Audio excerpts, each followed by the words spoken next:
You are listening to episode 168 of Mitolife Radio. I am Matt Blackburn, and today I'm interviewing Ashlee Rowland of Simple Holistic on her journey of healing from allergies, anemia, infertility, quote, incurable celiac disease, rheumatoid arthritis, which she was diagnosed at 16 that she had, Hashimoto's, and more. So she's had quite the journey. She is really knowledgeable about PCOS, polycystic ovarian syndrome, which seems to be an epidemic in women today. So in this interview, we talk about all that, the adrenal cocktail, cod liver oil, hypothyroidism, iodine supplements, parasite cleansing, and Ashlee answers listener questions, including what does PCOS healing look like, how to rebalance from hormonal acne, is spring water good or bad, how to lose weight after pregnancy, how long into her healing journey was she able to tolerate eating gluten, oxalates, matcha, holistic birth control, supplementing progesterone, and much more. So enjoy. Here is Ashlee Rowland.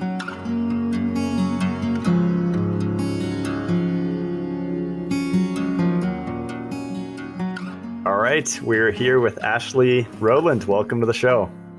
Thanks, Matt. Thanks for having me. Yeah, thanks for coming on. You've had quite a journey.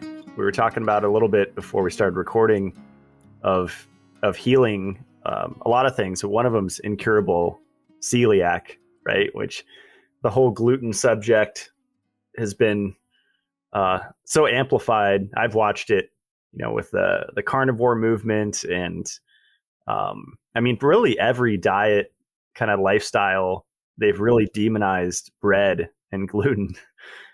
And I was just telling you, like for breakfast, I was eating a slice of sprouted bread every morning, and I felt like it balanced my blood sugar better, than not having it. And people were just getting into this restrictive phase of cutting out stuff, and that just digs them into a deeper hole, doesn't it?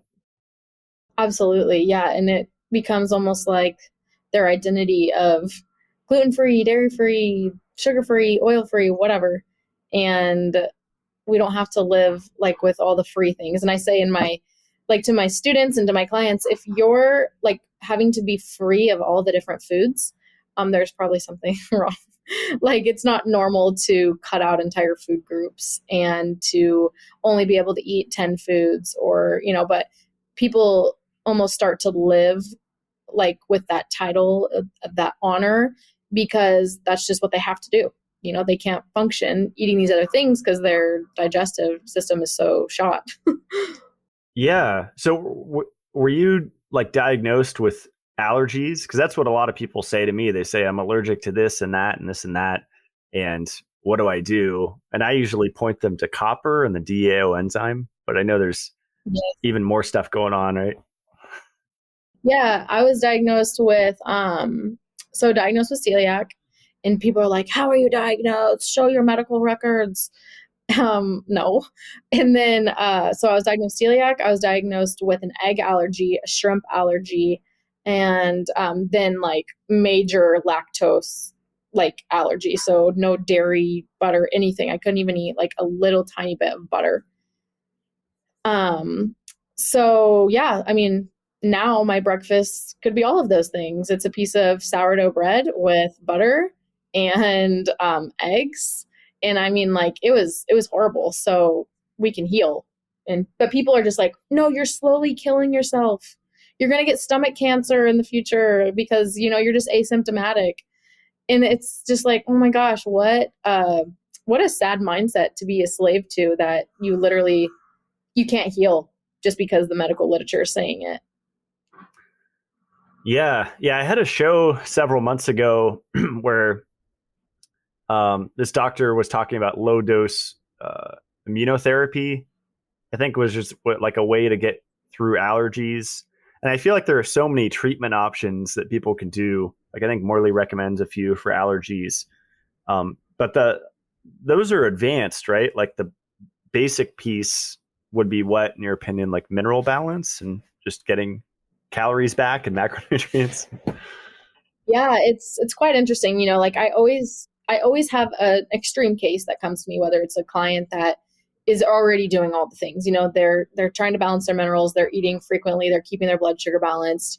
And those are the fun cases because it's like, ooh, okay, let's dig in. And are we going to look into glandulars, or are we looking at kidney support and whatever? But it always comes down, no matter how severe the case is, it always comes down to a histamine issue. I mean, with everyone, like even my most severe clients, with like the most severe cases, even if it doesn't work immediately and on the long term, they will experience like major relief when they just take histamine, like the homeopathy.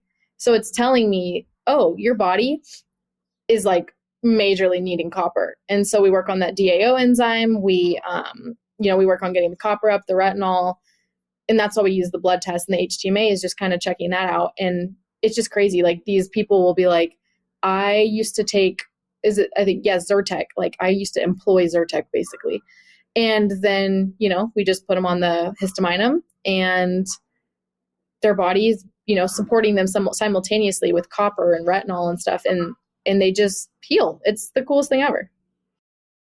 Histamine, that's interesting. Yeah, my mom was kind of my gateway into health because she grew up, introduced me to aloe vera, and she had all the homeopathic medicines. But that's one that I had never heard of. And that's pretty cool, combining it with the retinol and copper coming in. That's really interesting. Yeah.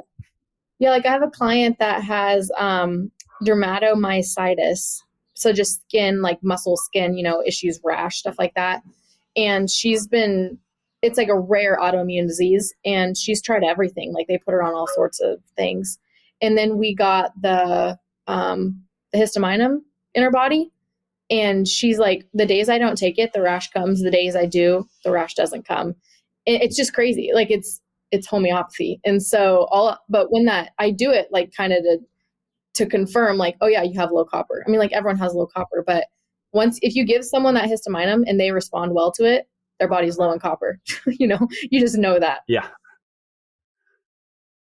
Yeah. So you said that you went through Morley's root cause protocol practitioner program because you kind of just opened the door saying everybody's low in copper, because that's a whole Pandora's box that you open there, because people would say, what do you mean? And I've had shows on this. I just interviewed a guy that wrote a book on it, and right, the mantra is you're copper toxic and iron deficient, and it's actually the opposite. And that's a big part of the education, right? It's just like telling people it's that simple. I mean, especially if they had the upbringing that we did here in America, where it's like cereals and iron fortified foods and iron in our water. I mean, that just tanks copper and retinol, right? Absolutely. Yeah. The premise of the RCP training is, like morally just going off about copper. And I'm like, this man loves copper. And then in your guys' latest podcast, it was funny. I was listening to it with my husband. I'm like, Morley loves copper. And then he literally says, I am at the altar of copper. Like, I love it. And I think what people don't like is they don't like that your answer is always copper, because to them, they want a diagnosable thing that they can go and Google. Treatment for PCOS, foods for PCOS, or foods for Hashimoto's, because that's really easy to Google and it's really easy to get an answer about. But when you tell someone like, oh, you're having a histamine issue and we need to get your retinol up, we need to get your copper up, we need to get your iron circulating again, they're like, what? Like, what do I do? And people don't like that. So I think that's why people are so attached to their diagnosis is because it's easier almost. That's a really good point. Yeah. Yeah. Morley really got me interested in, and I have been interested in this for a while, but just the interconnectedness between vitamins, minerals, and enzymes. I feel like people that are dealing with a chronic illness, especially, just have no clue, like the kindergarten level of those relationships, right? Because there's levels to understanding how those three are connected, but just the basic one that iron causes a copper deficiency, and too many PUFAs creates a vitamin E deficiency, and just the basic stuff I think is so important. Yeah, and I think another interesting point is a lot of people get frustrated because they've spent tons of money and time on all the other things, like keto, bulletproof, whatever. So they're frustrated, like, are you kidding me? I could have done this the whole time. I'm like, yeah, but the thing is, and I always tell this to my clients, is like, you did what you could with what you had, and you don't know what you don't know. And so now you know, and I'm sorry you spent $10,000 on random like synthetic supplements, but now we don't have to do that anymore. And so people are always like, wait, so these are really the only supplements you're recommending? Or you actually think I should get that from food first? And I'm like, yeah, but it's so much unlearning. And that's like the premise of everything I teach is like, how can we unlearn this? Because if you don't unlearn all the crap, you don't even have space in your mind or an open mind or open heart to take in new information. Yeah, yeah, absolutely. So was it after the RCP that you started to integrate things and heal, or what were like the major things you did that you started to reverse, like you said, the egg, the shrimp, and the lactose allergies? Yeah. So I just took the RCP right after my baby was born. So that was not too long ago. He's only 1 right now. So I did all the extremes, like the fasting and the HIIT training, fasted in the morning, and all the things: gluten-free, dairy-free, soy-free, corn-free, whatever. Like, I don't even know what I was eating. But essentially, while I was eliminating all these foods, I was becoming sicker because, my body was just becoming more and more sensitive. But on the plus side, I'm like very radical. I'm like an all-in kind of person. And so I had to chill sometimes, but I did I was only eating organic. Like, I would starve before I ate something that wasn't organic, which is not good. Okay. But like, I had no toxic exposures all the way down to our mattress and my clothes. And so that was working for me, so maybe no toxic exposure, but I was eating like 800 to 1,000 calories a day. And I'm extremely active, like extremely active. And so it's no wonder, the eyebrows started going away. I was always freezing, like telling my husband, I cannot live in the Pacific Northwest. I have to move back to Hawaii, because that's where we lived for a little bit, because I was so cold all the time. And so I just remember the first winter, after kind of making these newer changes with eating enough, balancing blood sugar, minerals, eating animal fats, putting back in all those foods. It was like the first winter I wasn't freezing the whole time, and I was like actually warm. My people would come over to our house and they're like, can you turn the heat on? I'm like, why? And it's just like, wow, this is the way our bodies are supposed to feel. But with the journey, what I teach people now is not what I did, because what I did was not ideal. Instead, I teach them what I wish I would have done. Like, I wish I would have found the RCP 8 years ago when I first started my healing journey, but I didn't. And so now that's where I kind of get people started and it's not like ride or die at the RCP, but just like a general, nourishing, ancestral-ish style of living. And not getting too caught up in the nuances of like the questions you get of like, well, our ancestors wouldn't have eaten that much orange juice at one time. And I'm like, we don't live in a cave with occasional stressors anymore. Like, we live in a city or whatever, and they're spraying chemicals all over the sky and it's falling on us. Like, what is going on? So we have to, everything, is nuanced, but there's some basic changes like nourishing, trying to add back in food groups. And obviously there's barriers with that, like the histamine issue, or with like a detox issue, a Herxheimer or whatever. So yeah, that's kind of what it did. That's really interesting. When you said you were always freezing in the winters, because that was, I mean, I went through some stressful experiences in my personal life the last 3 to 6 months, but this winter I was colder than normal, and so I started to really question what I'm doing and just rearrange some stuff and really get back into the adrenal cocktail consistently. And the PUFA connections, interesting, because I think before we started recording, we were talking about that, how uh, there's like a movement of like quantum health people that are like going to the cenotes or going to Mexico like 4, 5, 6 times a year because I don't know, there's they can't handle the cold, right? And I feel like there's a Yeah. lot going on They say there. there's Like, only, yeah, good. Sorry, good.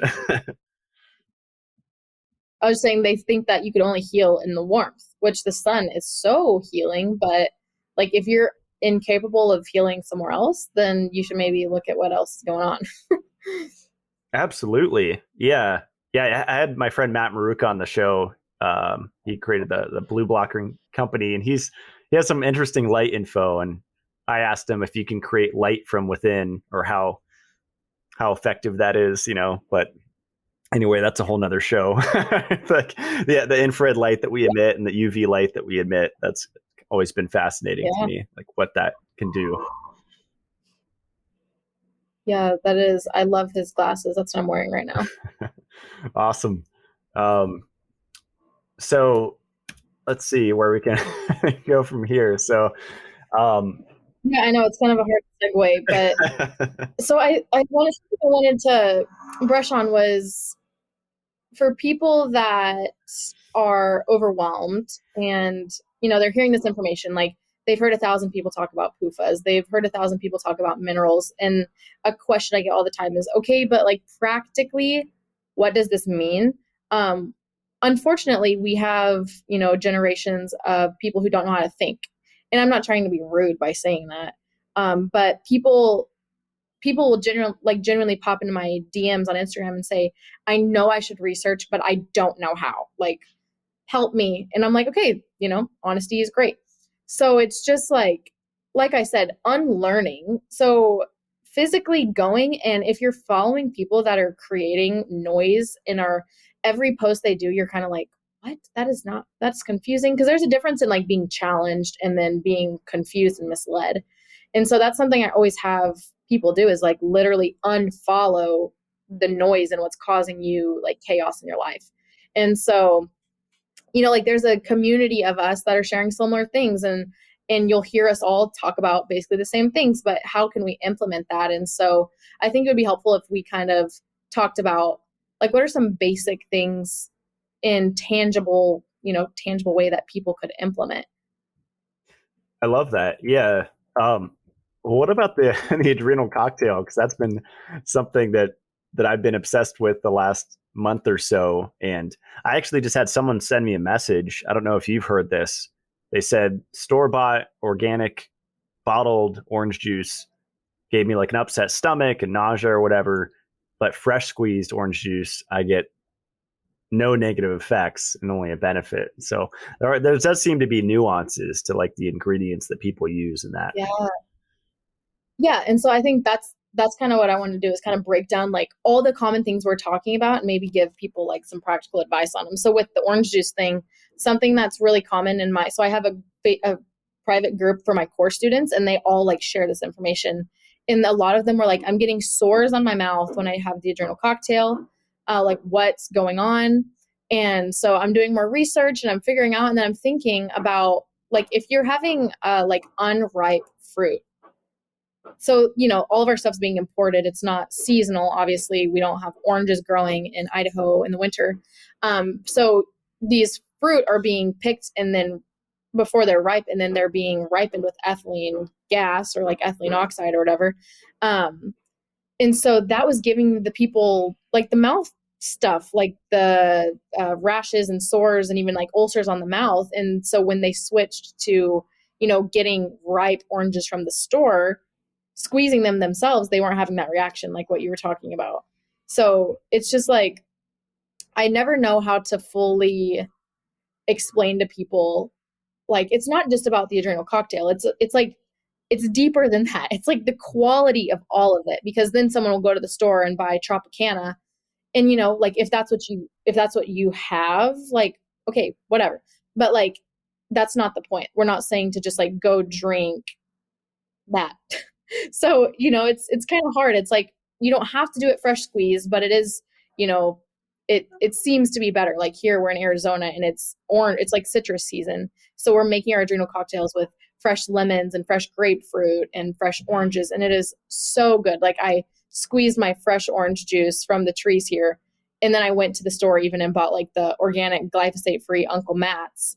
And it is so much better, the fresh squeeze, even than the $9 bottle of Uncle Matt's. Yeah, that was the one I was using, and I could totally relate. And it doesn't take me long. I mean, the longest part of the whole process to me is straining the orange juice, which I think is another contextual thing. Like not everyone has to strain it, right? It's kind of variables there. Yeah. It's all about like how it makes you feel, if sometimes my body wants the pulp, sometimes it doesn't. And that's like, people are like, why no pulp? What about pulp? And I'm like, it's like, just chill, like maybe your body feels better with more fiber. Maybe your body isn't ready to have all of that. It's just like so much context. And that's why, it's hard to teach, it's hard to like, because then you say it and then people start like analyzing it, freaking out. And I get it because they look up to what we're sharing and the information and they've seen healing. And so they want to do exactly what we're doing. But like sometimes we're just doing what works best for us. Right. Yeah. So when do you implement the celery juice? Because that cures Epstein-Barr. No, I'm just kidding. LOL. But for implementing the adrenal cocktail, one important thing. So, people are always talking about like, you see it and then they just do it. And so they'll hear about magnesium's good. So they'll just start downing magnesium, or, they'll hear about the adrenal cocktail and then they'll just start downing the adrenal cocktail. But it's really nuanced and it comes down to mineral levels, because I've seen like clients that literally cannot tolerate more than like an eighth of a dose of an adrenal cocktail because their sodium and potassium levels are so low. And same with magnesium. So like if your minerals aren't balanced, and you have to feel the way you feel. So I'll get emails like, so should I have heart palpitations after taking magnesium? Or, I'm like, no, you shouldn't. And this is happening because your potassium and your sodium are so low. So that's why I always am talking about like, be an advocate for your own health, get testing done. So, and then, listen to podcasts and do whatever. But like, I think everyone should be drinking the adrenal cocktail. I think it's awesome. And if you can't have the orange juice, you can try coconut water or like cranberry juice or mango juice. Like there's different things for people who are having like major histamine responses to the orange juice. But the point of it is like drink minerals, like put aloe water in your water, like put salt. It's just like we need minerals so bad, but people want to get like the right type, the right this, the right that. And it's really not that complicating. Yeah, that's a good point. And it's really all of the, what do you say, the traumas and just the stressors that people weren't supporting with nutrition throughout their life that created these severe deficiencies, and even maybe inherited from their mothers, right? If their mom was severely magnesium deficient. Yeah.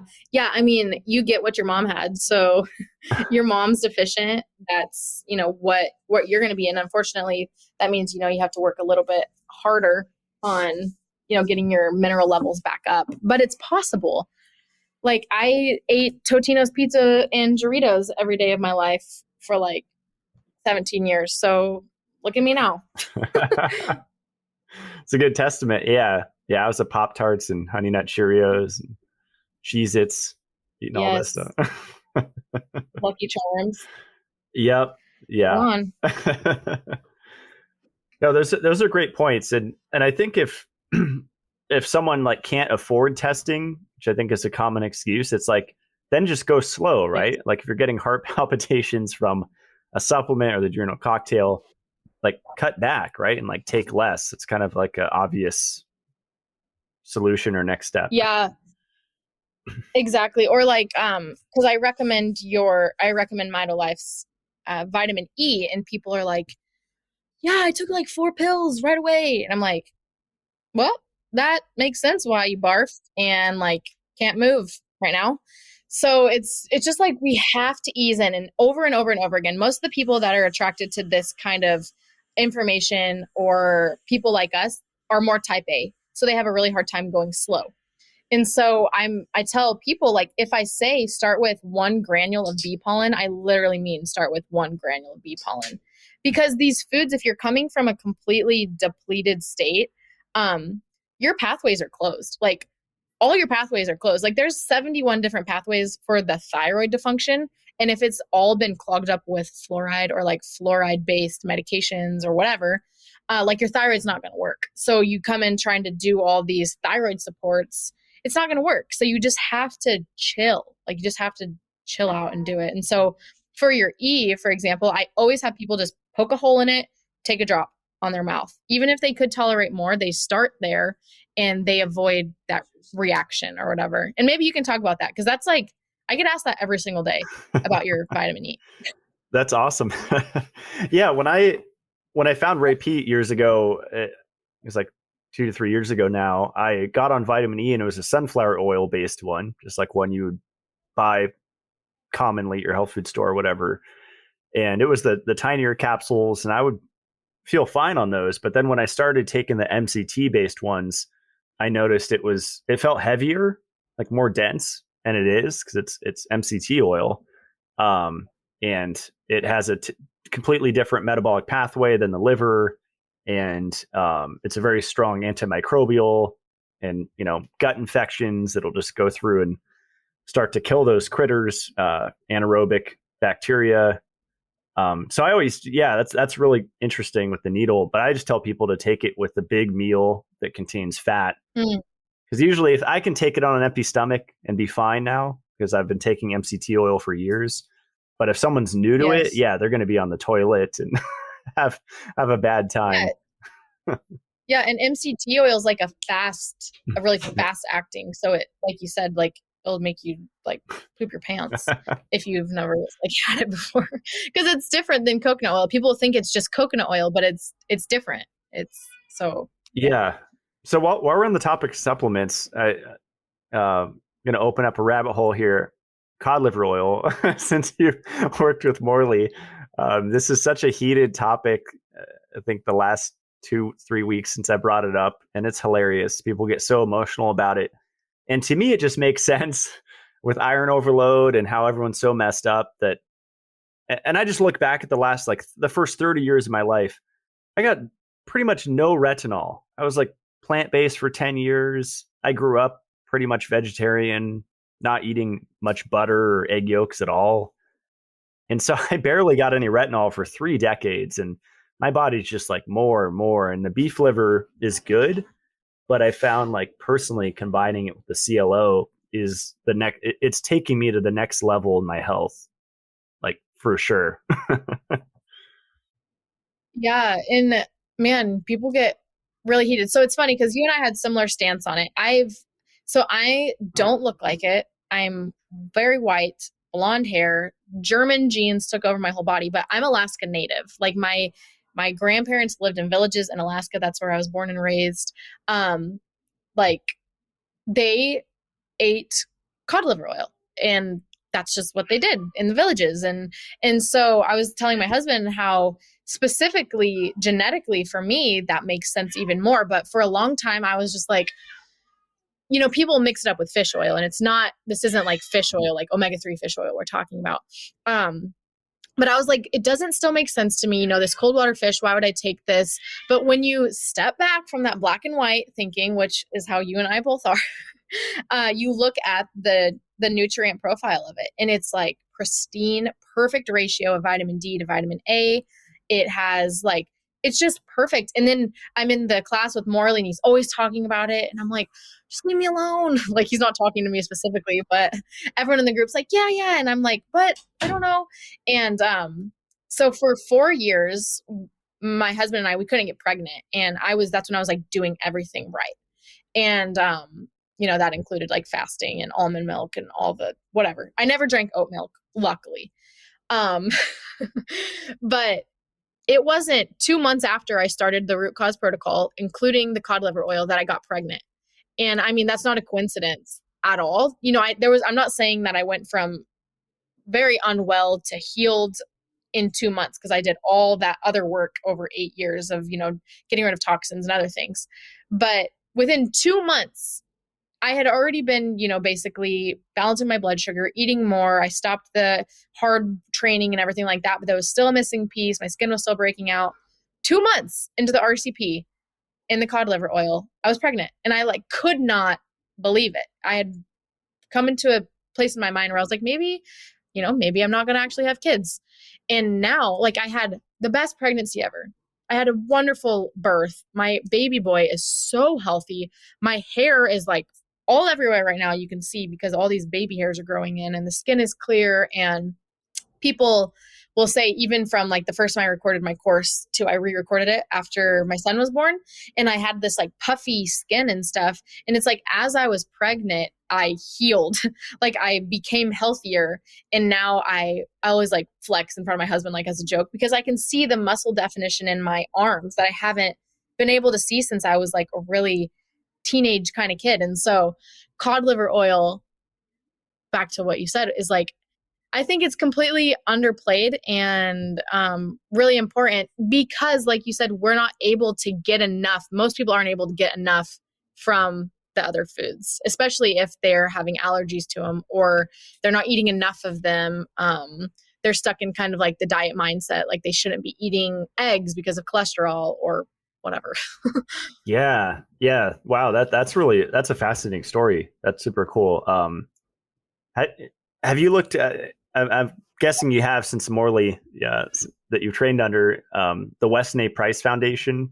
Did you ever dive into their work? And Yeah, but it's funny because I had kind of heard of them several years ago, but I never really learned a lot about them until recently, like until doing class with Morley and learning about all the different things, which if you want, we can also talk about fermented versus non-fermented, because I don't recommend fermented cod liver oil and everyone is freaking out. Why? So I don't know. We can talk about that if you want to, but yeah. Weston A Price is great. Like, you don't agree with everything everyone says. Like, that's just the way it is. Absolutely. Yeah. Yeah. Let's talk about the fermented versus unfermented, because everyone's like, Matt's a flip flopper, completely changing your message. I'm like, no, I'm still saying that. So, like, most of the cod liver oil, I was kind of depressed to learn that a lot of companies actually strip it and then fortify it with A&D. That's how they actually get the price so low. Because a lot of people are like, Rosita's is so expensive, and they just order like Carlson's on Amazon or whatever for like $12 for two Yeah. bottles. I'm like, that can't be good quality if you're getting a bottle for $6. Like, that's super Yeah. sketchy. From Amazon. Right. Yeah, that is so weird. And then too, like, people will like Nordic Naturals, they'll go for Nordic Naturals instead. But if you look at like the nutrient profile of them, you'd have to take more of the Nordic Naturals than the Rositas. And so you're actually spending more. But people are so obsessed with like a smaller price tag than, like, I don't know. It's hard to like get that in the minds of people. Like, yeah, you can buy like a 9-pound little mini block of raw cheese at Whole Foods, or you could buy it in bulk for $50 at once. And they're like, no, like, I will not spend $50 at once. So when you say fermented is like rancid, because that's what got a lot of people sick. Like, I can't remember the doctor. I posted the YouTube video. Like, there's a whole controversy with the Weston A Price Foundation with people getting heart disease and getting sick from certain cod liver oil brands. But I believe that was the fermented stuff. That's my understanding. Yeah, it's just I mean, there's the issue of like it being rancid, and then there's the issue of like the integrity of the brand. Like, is it even real stuff? It's like it's like all of these nuanced things, and we do a lot of research on the specific brands we recommend. Whether or not we're affiliated with them or not is why we share, because we've taken the time to call the companies, see their sourcing, see this, and that's why we're not recommending X, Y, or Z brand, because they're fortifying their products. It's not naturally occurring, or they're bottling, their processing is weird. They're using weird alcohols or whatever it may be. Yeah, absolutely. Yeah, the AD and E and K relationship is so fascinating, because I've been diving down that rabbit hole for the last week. And it's funny, like every study, it's like referencing another fat soluble vitamin. Like, I'm reading a study on vitamin A toxicity, and it's like vitamin E protects from vitamin A excess. It's like, well, that makes sense, right? So if people are worried about dying from taking retinol, make sure you're getting E and K to balance them, right? Yeah, we definitely don't want to ever isolate any of these things. And that's why we talk about them together. And uh, going back to the money issue, people would normally talk about, well, I can't afford that. 9.5 out of 10 people that I talk to actually can, that say that. And it's a budgeting issue.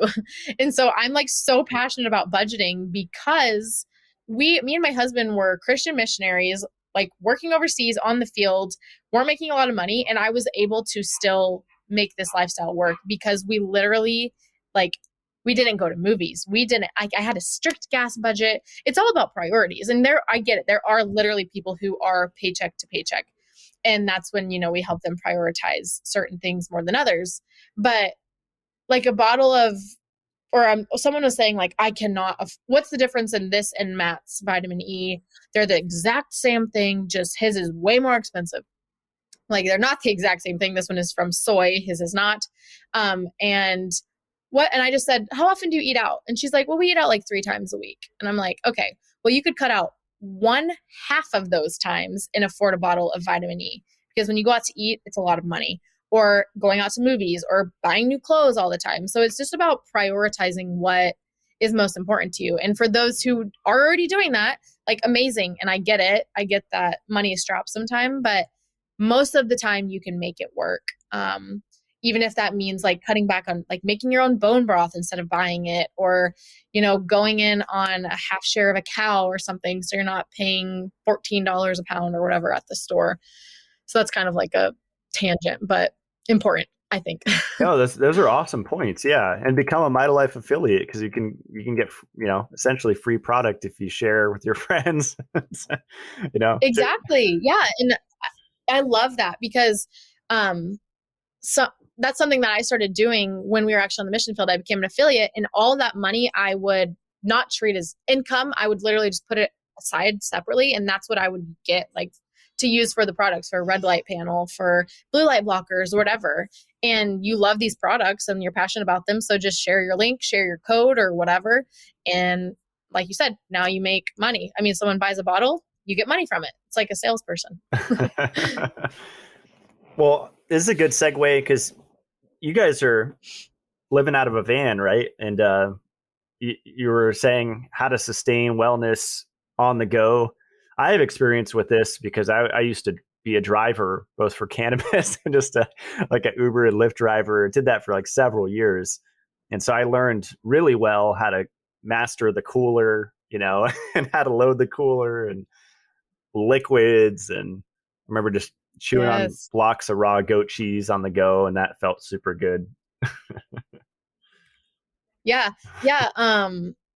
Travel and wellness is definitely like something I'm like weirdly passionate about, because so for 2 years, me and my husband lived in a Sprinter van, and we traveled full time for 2 years, and kept up the same way I eat now and in my house is the same way we ate then. And people are like, what?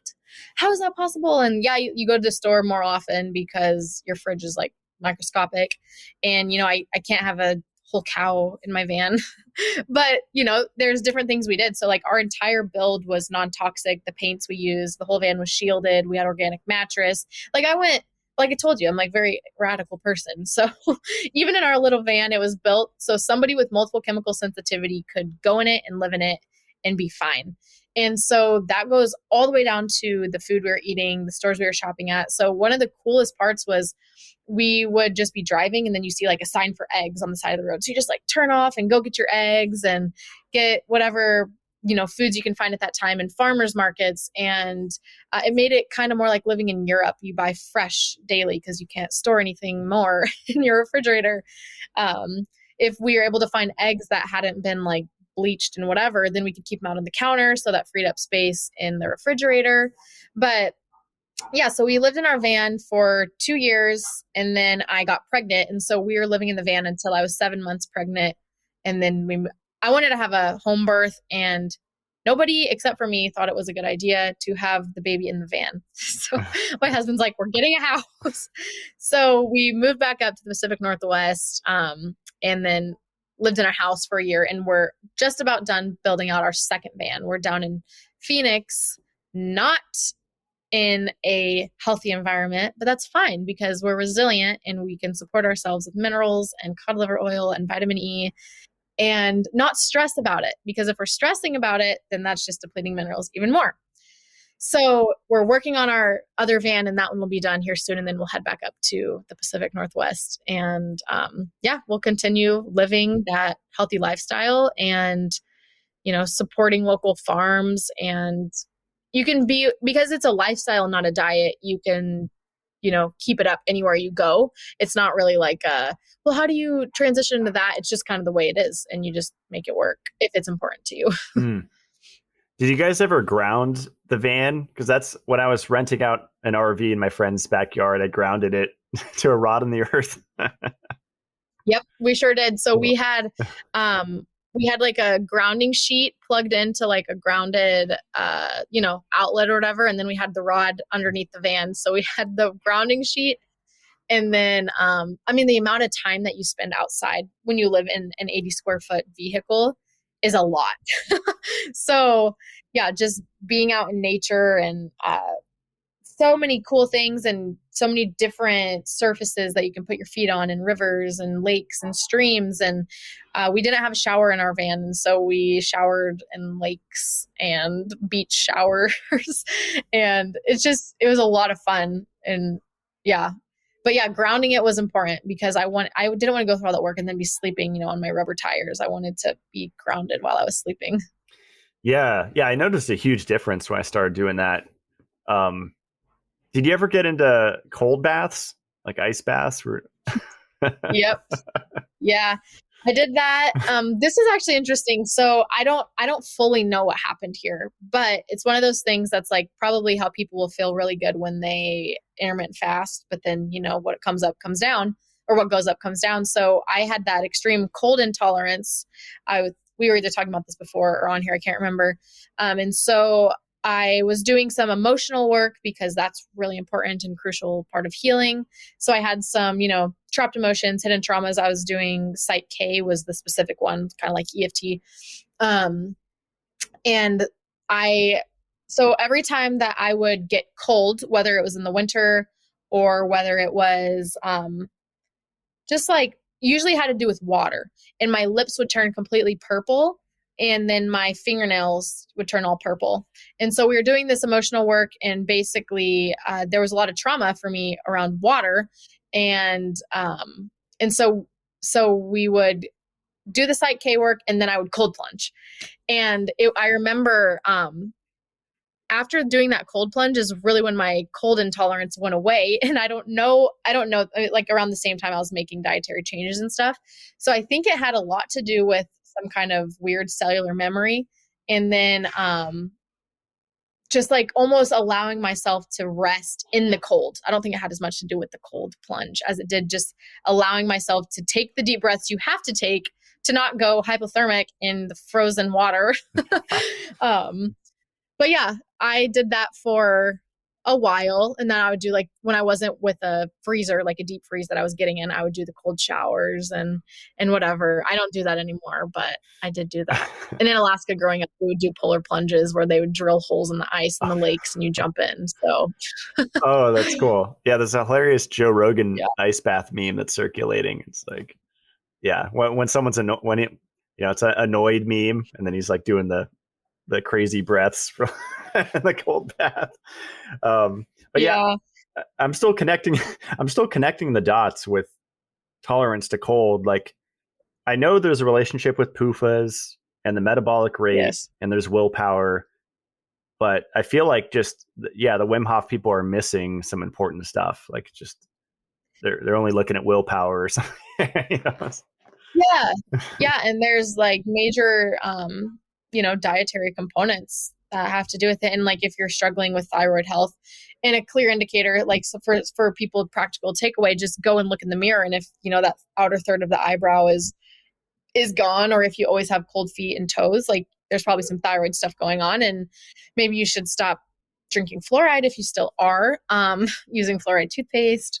And yeah, there's more to it than just like willing your way through the winters if you are unable to be warm.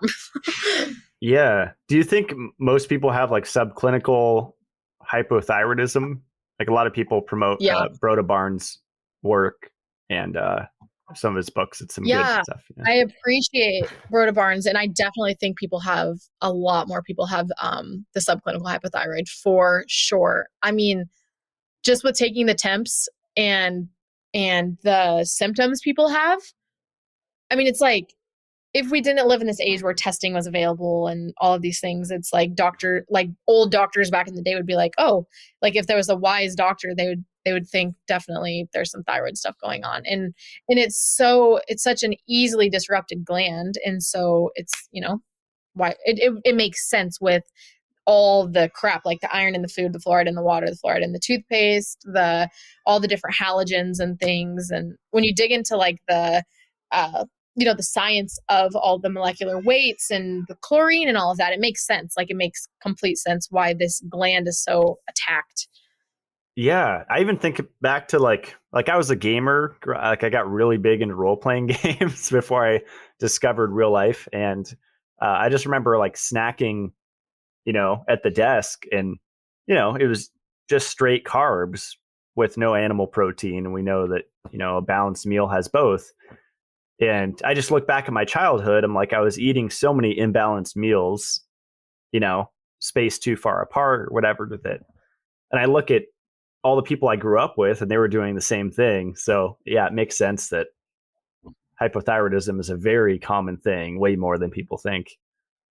Yeah. And then like it's sensitivity even to blue light. So like you're talking about the gaming and your thyroid's facing right at the screen. And so, I mean, it's just like everything. It's like people don't understand. I'm like, your skin has photoreceptors on it. So just like covering the eyes isn't important enough. And you can go so extreme, but it helps people to connect the dots when they think they're doing everything right, to realize like, oh, we really are being kind of like, I don't want to say attacked, but like cornered in at every angle. Like you have to make a complete lifestyle change or else things will pop up and we don't get why. Yeah. Did you ever experiment with iodine for fluoride detox? Because that's what everyone's going to when, they're trying to quote detox fluoride. They're like, just take iodine. And I used to take a lot more years ago, but now I just did that for a while. Like just the straight droppers would just do it.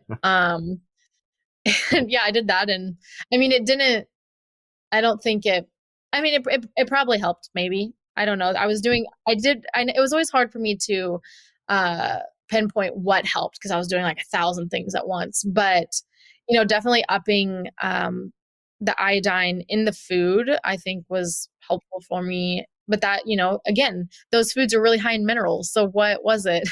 So I always tried to think like, there's healing in the food. And I tried not to isolate things as much as possible, but sometimes they are. Like sometimes we take vitamin E and sometimes we take magnesium. But yeah, there's so many rabbit trails and things that we can do and focus on symptoms and then have like 30 supplements for that symptom and 20 supplements for that symptom. But instead, if we just like, all right, let's focus on the cells, let's focus on your body as a whole, then it gets simple. Right.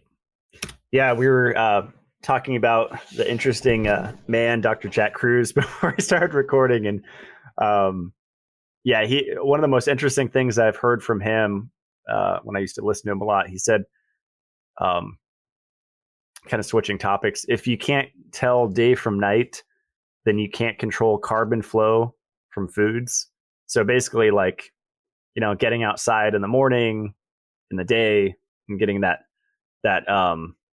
bright light. I just want to jump back to that topic because I probably took that to the extreme a few years ago where I was just like very militant about it and sun gazing a whole lot.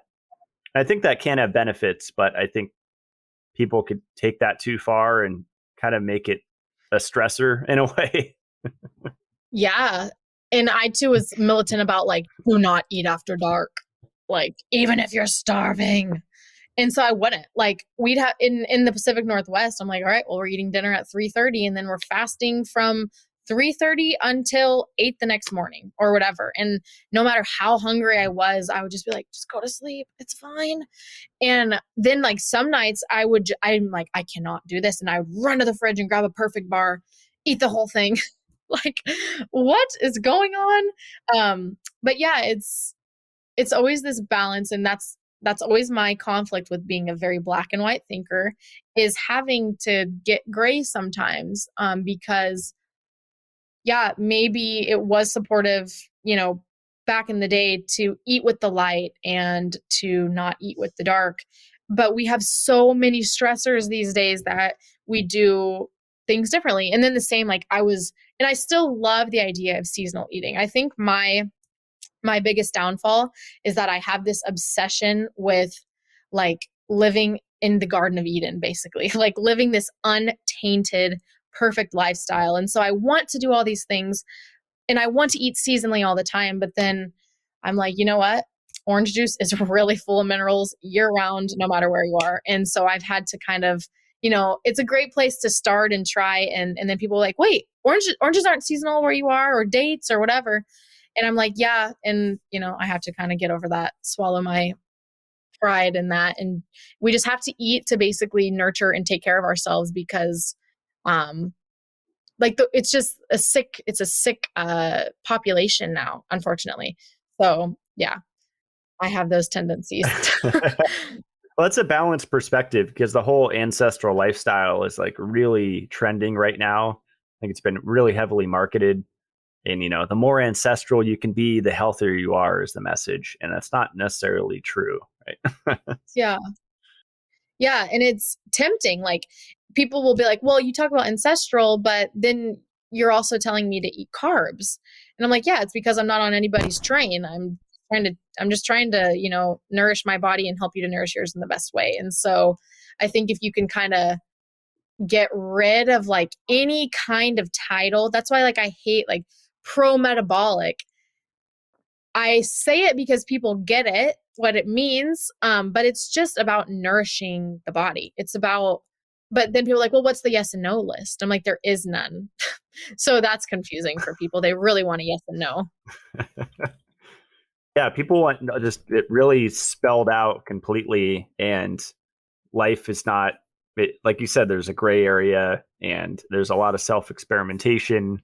I think you and I can attest to that. And what works for you now may not work for you in a few months or a year, right? So you have to constantly adapt and shift. Yeah, exactly. And it's really freeing. People think it's kind of stressful not to have like a yes and no list, but it's really freeing, because then you get to see what works best for your body. Like I have clients that, live in Hawaii and they have macadamia nuts growing outside on their trees, and they eat them and they love them and they feel great on them. And then, people who don't, like, they're just buying like the roasted whatever, they can't do that. And I'm like, that's why I don't say yes or no to it, because it's whatever makes you feel best. Like, there's a general, like, don't eat vegetable oils, like, come on.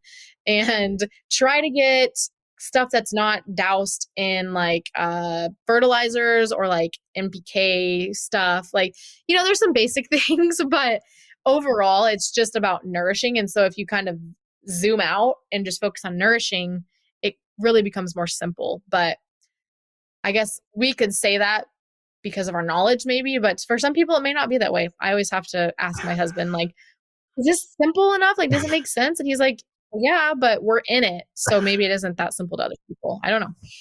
Yeah. Well, it's hard to think rationally, I think, in from a grounded place when you have severe vitamin deficiencies and mineral dysregulation. I mean, I speak from experience. I mean, I remember being so frustrated in school, like, am I mentally handicapped? Like, why am I almost failing this class? I know I'm smart, Yeah, that's a great thing to bring up, because a lot of people beat themselves up, and I'm like, you're literally functioning from a like incapacitated state. Your minerals, like your minerals are not there. So your brain is misfiring essentially. Like, you can't think straight. You're having like ADD, ADHD. Like, I get you. I was there. They wanted me on Ritalin like a million times because I was so ADD and like couldn't chill. But yeah, when you operate from that and from like a super like overstimulated nervous system, like how are you supposed to just chill and like take a step back? You can't. And that's why I think we all try to hit minerals so hard.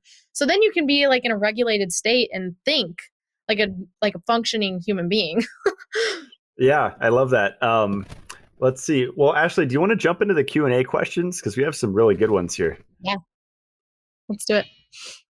Awesome. I think you healed from polycystic ovarian syndrome, right? Because we had a few people asked, what did that look like?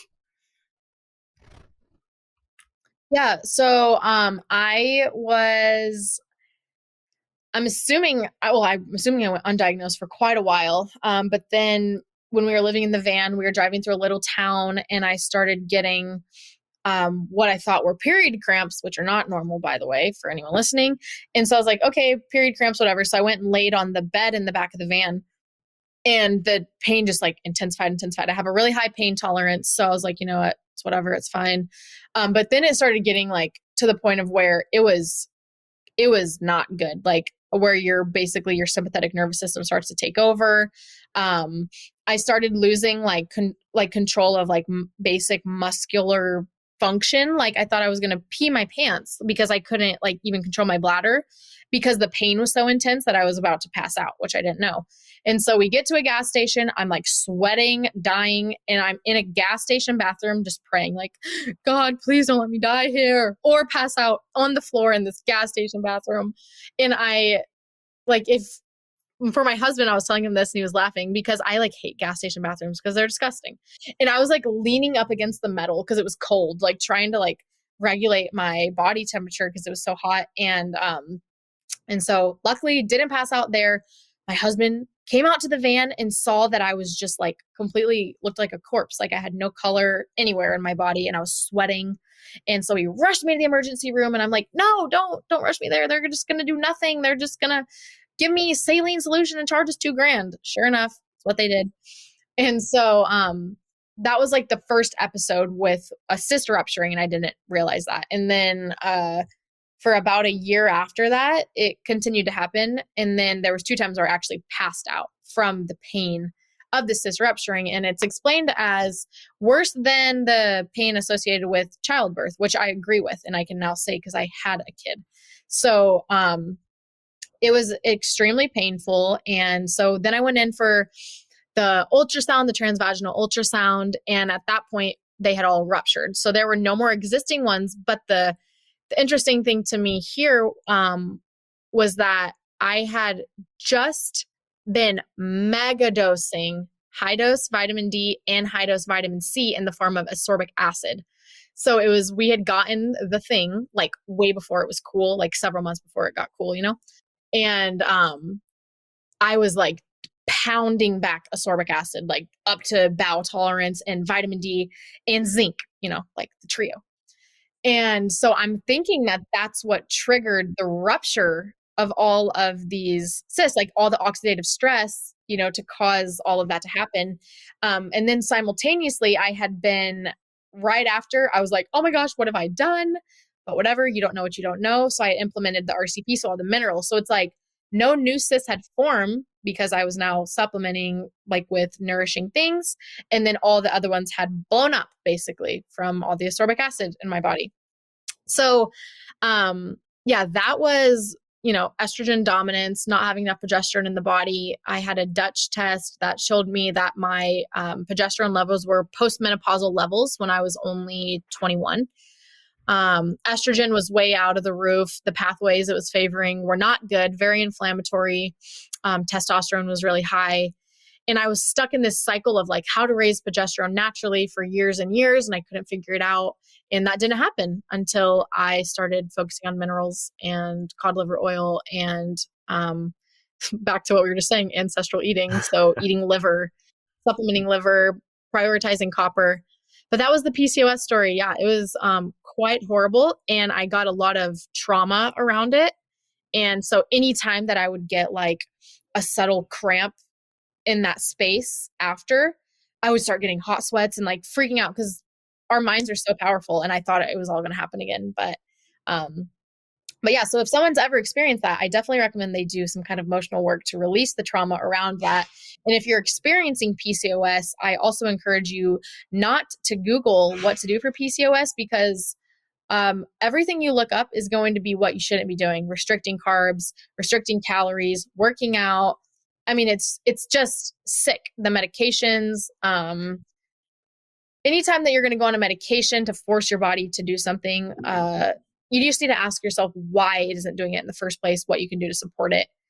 But yeah, that was kind of my story with PCOS, which people are like, PCOS isn't always like ovarian rupturing or whatever. I'm like, okay, I know what it is. And I had polycystic ovarian cyst that ruptured inside of my body. And it was horrible. That's the wildest PCOS story for sure that I've ever heard. Our mutual friend, and people are living with that all the time. It's sick. Yeah, it seems like a epidemic. Like it's very prevalent in women, and the causes are kind of obvious. It's like iron overload, IUDs, like birth control, and I was gonna say our mutual friend Paris said estrogen's a backup antioxidant for copper. I think that's what Morley talks about, and it's like it all makes sense. It's, like you said, the answer is copper partly, right? Yeah, and the body's like, we're always told, like in the autoimmune community, like the body's attacking itself, and I hate that verbiage. It couldn't be more incorrect. Your body is literally, like you said, it's the backup estrogen, that backup antioxidant. Your body is like trying to pull in all the forces because the normal pathway is closed. So then they like run around to the next door. That one's closed. They run around to the next door. So now it's pulling all the zinc. It's pulling all the magnesium. It's pulling everything, trying to help you, not attacking you or sabotaging you. But it gets, to last straws, and there's nothing else for it to pull from. And that's when we start to experience this dysfunction. Yeah. I usually tell women like systemic enzymes and vitamin E, and then copper sources. That would kind of be the trio. So I've heard stories of women's cysts just dissolving with serrapeptase and nattokinase. It's pretty cool to hear those. Seriously, yeah. And the doctors will tell you that's not possible.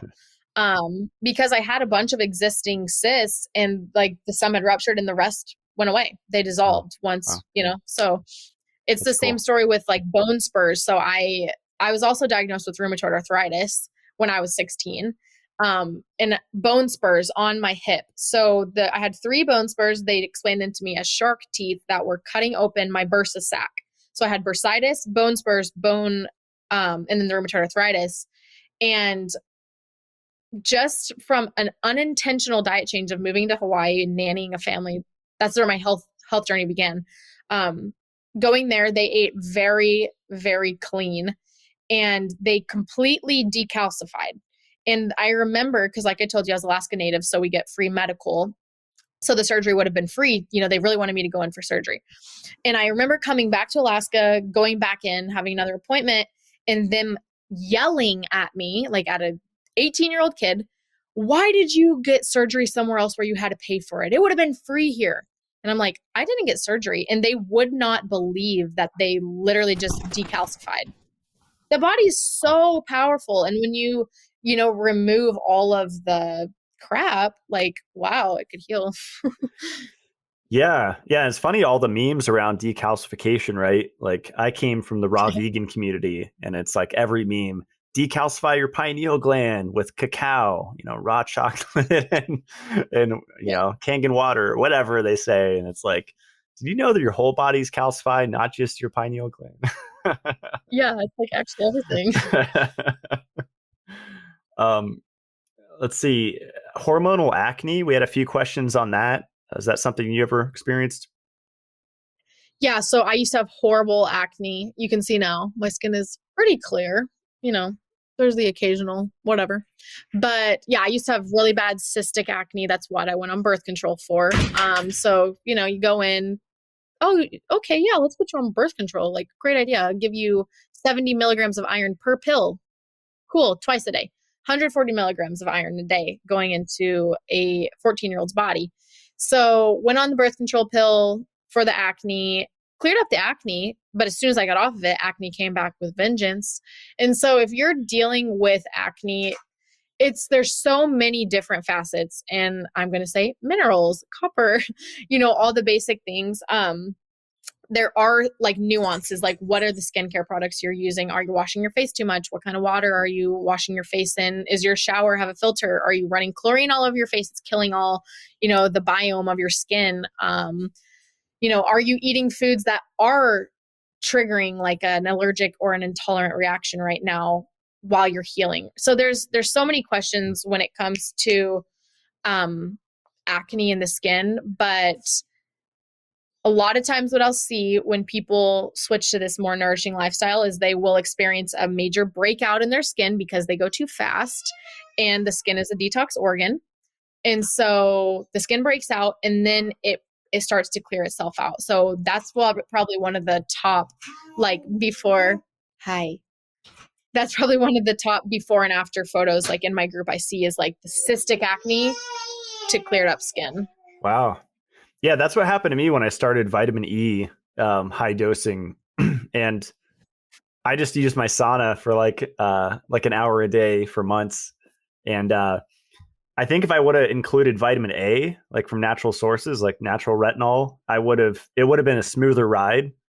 But because I just had one part of the equation, the vitamin E, it did help countering the estrogen. Yeah. And I had dealt with acne and eczema my whole life. That was like my main health thing. And yeah, the E was, I was going to ask if any of your clients talk to you about Accutane that they were on, because that's the big scare right now with cod liver oil. They're like, what if I took Accutane? Because I already got a ton of A. I'm like, well, that was synthetic A. Yeah. So Accutane is so bad. It's synthetic A. And like you just said, and it binds to receptors differently. It's horrible. It's just so horrible. So I will have clients that we basically go through every possible thing. And I'm like stumped, like, oh my gosh, I'm going to have to call Morley on this one.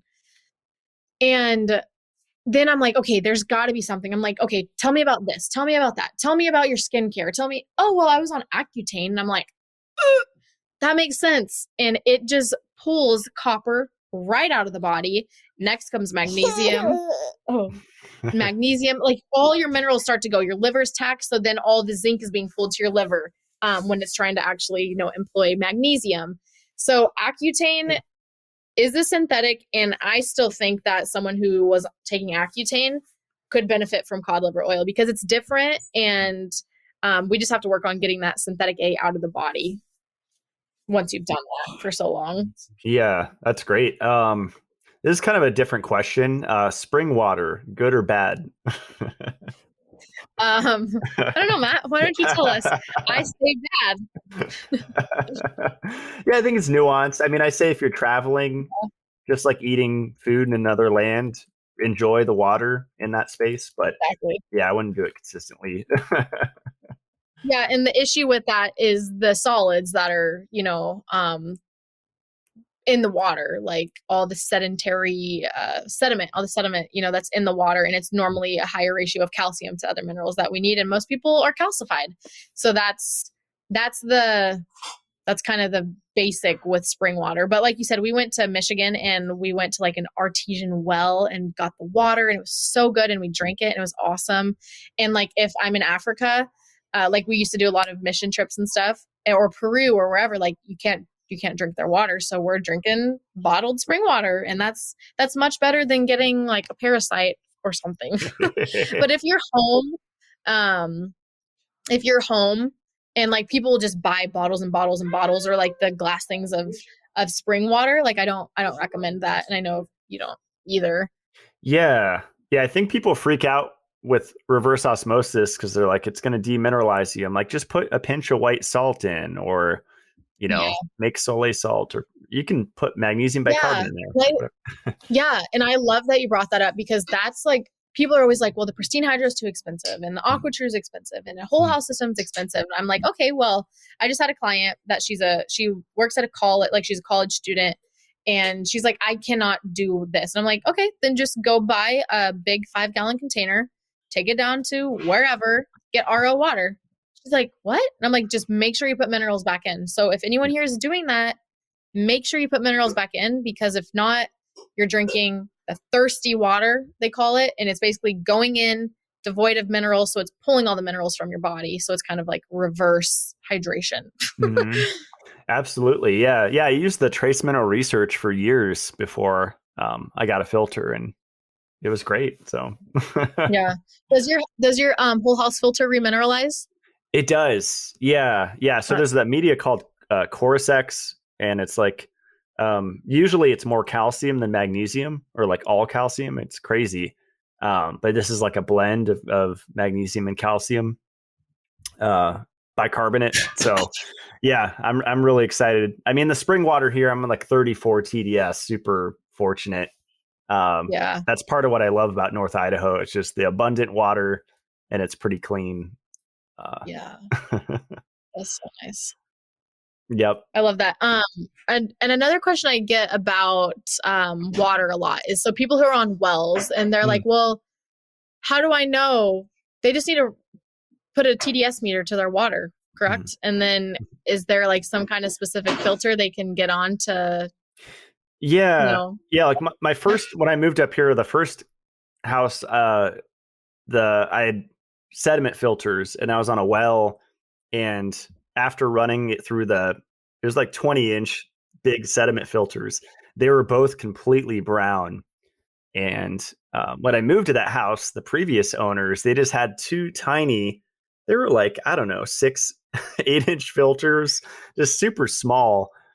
And it was like one sediment and one carbon. I'm like, that's not doing anything. So yeah, the primary concern being on a well is just taking out that insane amount of iron, which is most likely in there. Yeah. And it's like if your toilet's orange, your sink's orange. Right. Yeah, people don't realize they absorb it through their skin, right? That's like another, I mean, it's an advanced layer, but it's an important thing to realize. Like that's one big reason for your iron overload is the transdermal been getting. Yeah, like, well, for people, they can think about, we recommend, they do transdermal magnesium. So if magnesium's getting into your skin, then why wouldn't, something else? Yeah. But my friend that sells float tanks, sensory deprivation tanks, and installs them, he told me something that shocked me. He said when he goes to float spas, he often sees that the water has like a tint to it, like a brown tint. And that's because their filters haven't removed all the iron from the municipal water. Oh, so people going in these float tanks are actually getting a little dose of iron. It's still worth it to me for the magnesium, but yeah. Yeah. And that's the whole, we could talk about iron for days. That one is like, I was diagnosed with anemia too. So, wow. I mean, I have clients on iron transfusions because they're anemic, and then they show me their blood work and they're not even anemic. I'm like, what? But that's another epidemic. Yeah, it took me, I think it was like 7 or 8 years into studying natural health after being raw vegan and vegetarian and being diagnosed 3 times with anemia, just at, different conferences and festivals or whatever. And it was such a frustrating realization, because I'm like, really? It took me 8 years to realize that this was a joke diagnosis. And same, 7 years. Like, that was new information to me. I was like blown away, and it makes total sense. But that's a really hard one for people to unlearn. That and vitamin D and fish oil probably are like the hardest ones for people to unlearn. Hi. It's getting antsy. Let's see. This is a really, really common question. I can't lose weight after pregnancy. What's wrong with my hormones? And I often get asked, especially, in the metabolic health realm or pro-metabolic or whatever, about losing weight. And I know a lot of people just say like the calories in, calories out, like how, measuring it with a chronometer or whatever, and then how much you're expending. And if you, consume less calories than you're expending, then you will lose weight. It has to work that way. Like, do you agree with that philosophy or? No, I don't. I've had clients eating 1,000 calories a day, expending 2,000 calories a day, gaining weight. When you put your body under that kind of stress, it's going to start holding on to toxins like crazy because it's, it's not going to put toxins into circulation to be detoxified from the body. And instead, it's going to start sequestering them into your fatty tissues. And so that's when you're going to start seeing weight gain. And that's when it's not going to matter how many hours you spend in the gym or how much food you cut out. You're going to keep gaining weight because your body doesn't feel safe. And then any form of toxin that comes in is going to be sequestered away, whether that's in the form of eating too much nut butter or whether that's in the form of like bleach products you use. So normally, if you've, number one, we have to get out of the stupid get your body back mindset. I literally hate that. Like, you're not going to quote unquote get your body back. I don't even know what that means. Like, you just created a life. Does that mean you have to be obese and, like unhealthy? No, not at all. But like, my hips are changed forever and they're never going back. I had a baby come out of me and that's just the way it is. And so first off, just, we have to get that out of our minds. And a lot of times when people get over that barrier, they realize like, oh, I just had like a weird expectation of myself that really didn't have any justification behind it. It was just like, it's the same way when women will step on a scale and be like, oh my gosh, that's so bad. And I'm like, what's bad? Like, and I get it, because I was the same way. I'd get on the scale and I'd be like, 140? And then people are like, what? And I'm like, I don't know. I just thought that was like a bad number. But more of like a, chemical or mineral standpoint of that is when you are pregnant and you give birth, like, baby's getting all your minerals. So unless you are actively remineralizing your body during pregnancy and then postpartum, you're in a depleted state. All your copper went to baby. So unless you've replenished it, you're low in copper. Same with retinol. You have magnesium. Like, this is something I experienced after giving birth to my son. Wonderful pregnancy, wonderful birth. But then for 2 weeks after, I couldn't get out of my bed because all of my copper, I had just kind of started the RCP, like I said. So I didn't have that long to remineralize and replenish my body. So what I had went to this healthy baby boy and I was left with nothing.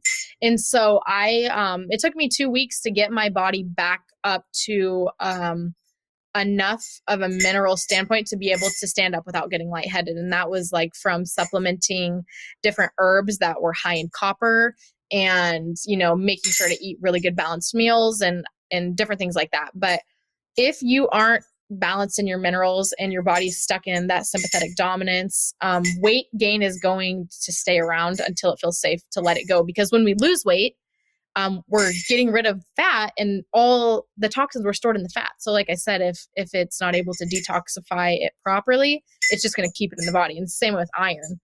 And that's why when people will switch to this more nourishing lifestyle, they'll sometimes feel kind of cruddy when all the PUFAs begin to come out of the fatty tissues and the estrogen and the iron. So it kind of creates like that flu kind of feeling, if that makes sense. That was great. Yeah. Yeah. And estrogen's like a weight storage hormone, right? And so that, I know that increases if people do that calories in, calories out kind of philosophy, because their estrogen will go up. Right. Yeah. And you just had a baby. Yeah. Like, your hormones, I mean, it's like a natural thing, obviously, but your hormones are going through a lot. And I'm not trying to say that you can't have healthy pregnancies or healthy births or anything like that, because I'm a huge advocate for people believing that they can go against the status quo. Like, people are told, you can't expect just because you're healthy that you're going to have a good pregnancy. I'm like, yeah, you can. And I always would tell my husband, a lot of times women are guilted into believing that they can't even vocalize, like, I'm confident that I'm going to have a healthy birth or have a healthy baby. And then I tell people, like, well, if you're not living a standard American lifestyle, why would you expect to have a standard American pregnancy or birth? You won't. And so I really like to be vocal about, like, if you nourish your body and you give it what it needs and you're really, really nourishing, you're going to be well. Your body's going to function the way it's supposed to. It doesn't mean things can't happen, but you can expect wellness and you can expect things to normalize and regulate and I love to be a testament to that. Like, I'm the healthiest I've ever been in my life. And I just, I had my baby not that long ago. And my husband's like, wow, you look the best you ever have. And I feel the best I ever have. Like, I did some stuff with the Root Cause Clinic just for fun, like frequency scans and stuff. And she was like, oh my gosh, like, I've never seen someone not like need anything. Like, do you have any issues really? I'm like, no, I really don't. And that's the first time in my life I could say that. And it's amazing. That's really cool. Yeah, I think it's exciting that moms like you are finally creating healthy babies and children, because most of the people in the world didn't have a good start. Like our mom, her mom, going back, like there were deficiencies. And that manifests in poor brain development and all sorts of things, right? Like I think that's what keeps me so interested in natural health. It's like the world's messed up because humans aren't functional, right? So we can't think our way or feel our way to solutions. And and you can start, like, it can start with anyone, which is like so cool. Like my mom, I love her to death. She ate a foot long every single day that she was pregnant with me. And she gave me, what was in that picture? A Twizzler. I was like 1 week old and she gave me a Twizzler. I'm like, thanks, Mom. Like, I grew up drinking Kool-Aid and so many fried foods, and like it can start with anyone and it's never too late. Like people will say, oh, it's too late. I've already done this for this long. And I'm like, no, your body's amazing and you can start whenever. Yeah, absolutely. Yeah, my IQ probably doubled in like the last 10 years, just making some changes and finally getting copper and magnesium in. Like going against the status quo of like, oh, you're reaching your 30s or 40s, like now your health's going to deteriorate. And you're like, I don't think so. This is a good one. Copper to aid period symptoms, cramps and heavy bleeding. Do you have any thoughts on that? Yeah. So again, if you're having period problems, he's playing the drums with our fork and grapefruit, fresh squeezed grapefruit juice. So if you're having any kind of like missed period, skip period, heavy periods, really dark blood, cramping, you're looking at an iron issue. And this is really hard in the period community because most of these women are diagnosed with anemia. If you have a heavy flow, you're anemic. And Laura Bryden actually just posted, or Laura Bryden, I don't know. She just posted about how if you have heavy menstrual cycle, you should be taking iron every other day. And I just wanted to rip my hair out. So I went in, chilled myself out a bit, went in, commented, like, this is a disservice to women. This is not accurate information. If you're having really heavy periods, your body is trying to get rid of excess iron.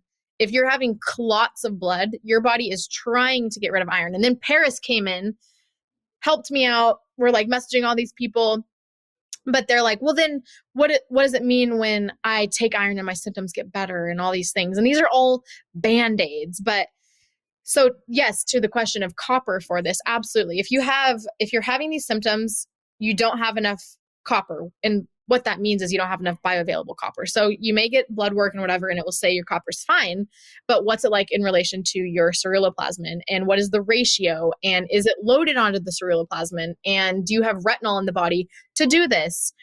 I mean, there isn't a client that I've ever had that hasn't improved their cycle ever. And that's normally the first thing they experience is the first 3 periods will be heavier, darker, but they won't be painful. They won't be, like as estrogenic. Their boobs won't hurt as bad.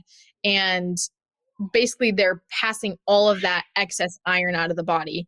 And then they're like, I can't believe it. Like, I literally thought that was my life. Once a month for the rest of my life, debilitating pain in bed, couldn't move. And I get that. That's how I was. Like, I couldn't go to school when I was on my period because of how painful it was. And so yeah, definitely looking into the copper therapy, looking at foods first. And then Morley does, have his copper supplements that he's done a lot of work on. But it's a very rare case that I will actually recommend those to a client if they're really, really depleted, or if they're like a really fast oxidizer or something like that. Yeah. Yeah. My interview with Jason Hommel was fun because he mega doses it, but he recommends transdermal and copper sulfate, like I forget, 50 to 70 milligrams a day or something. Okay. Yeah. Because Morley's is cool because it has the beef liver, Mm-hmm. you know, it has all the food sources in it. And then there's like the cream. But the hard thing with the creams is it's really hard to find like carriers that aren't chemicals and but it's like, what's the balance? I don't know. Yeah. I was playing with peptides for a little bit last year just to see, you know, Russian peptides, bioregulators as they're called, and it was fun. My friend Victor Misfoot I had on the show, it's kind of inspired me, and I almost injected a GHK copper peptide, and I'm so glad I didn't. They were like, "Don't do it; it's gonna sting like crazy." So that's more of a transdermal one that you rub on. You don't need to inject. Yeah. Oh. Yeah, it really is interesting. And I mean, there's the copper research, because what people have to understand is, number one, most research is, I was going to say your favorite R word, but I won't, is just ridiculous. I'll use a different R word.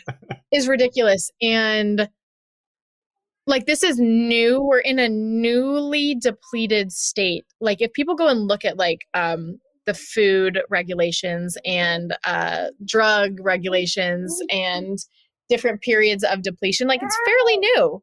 And so it wouldn't make sense, you know, that we're taking the same recommendations as 100 years ago or whatever. Mm-hmm.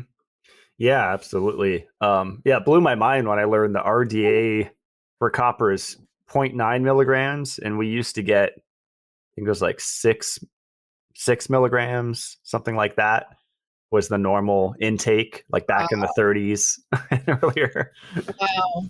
Wow. Yeah. And the fact that they would lower that, you know, as we're in a more stress depleted place. It's like the same way that they dropped like developmental milestones for kids even now. And it's just like sick. It's sick what they're doing. Yeah, there's definitely an agenda, but you can get lost in studying the agenda. So I think the best thing is just to focus on our health. And yes. Yeah, don't go down the agenda holes. This is a good one. How to fix nails with vertical and horizontal lines and ridges. I know some people said that's like a B vitamin deficiency. There's different thoughts on that, but yeah, there's like, I think there's the B vitamin school of thought and the zinc school of thought. So, you know, that makes people want to supplement both of those. And so like B12 is one specifically that is usually what people are talking about this.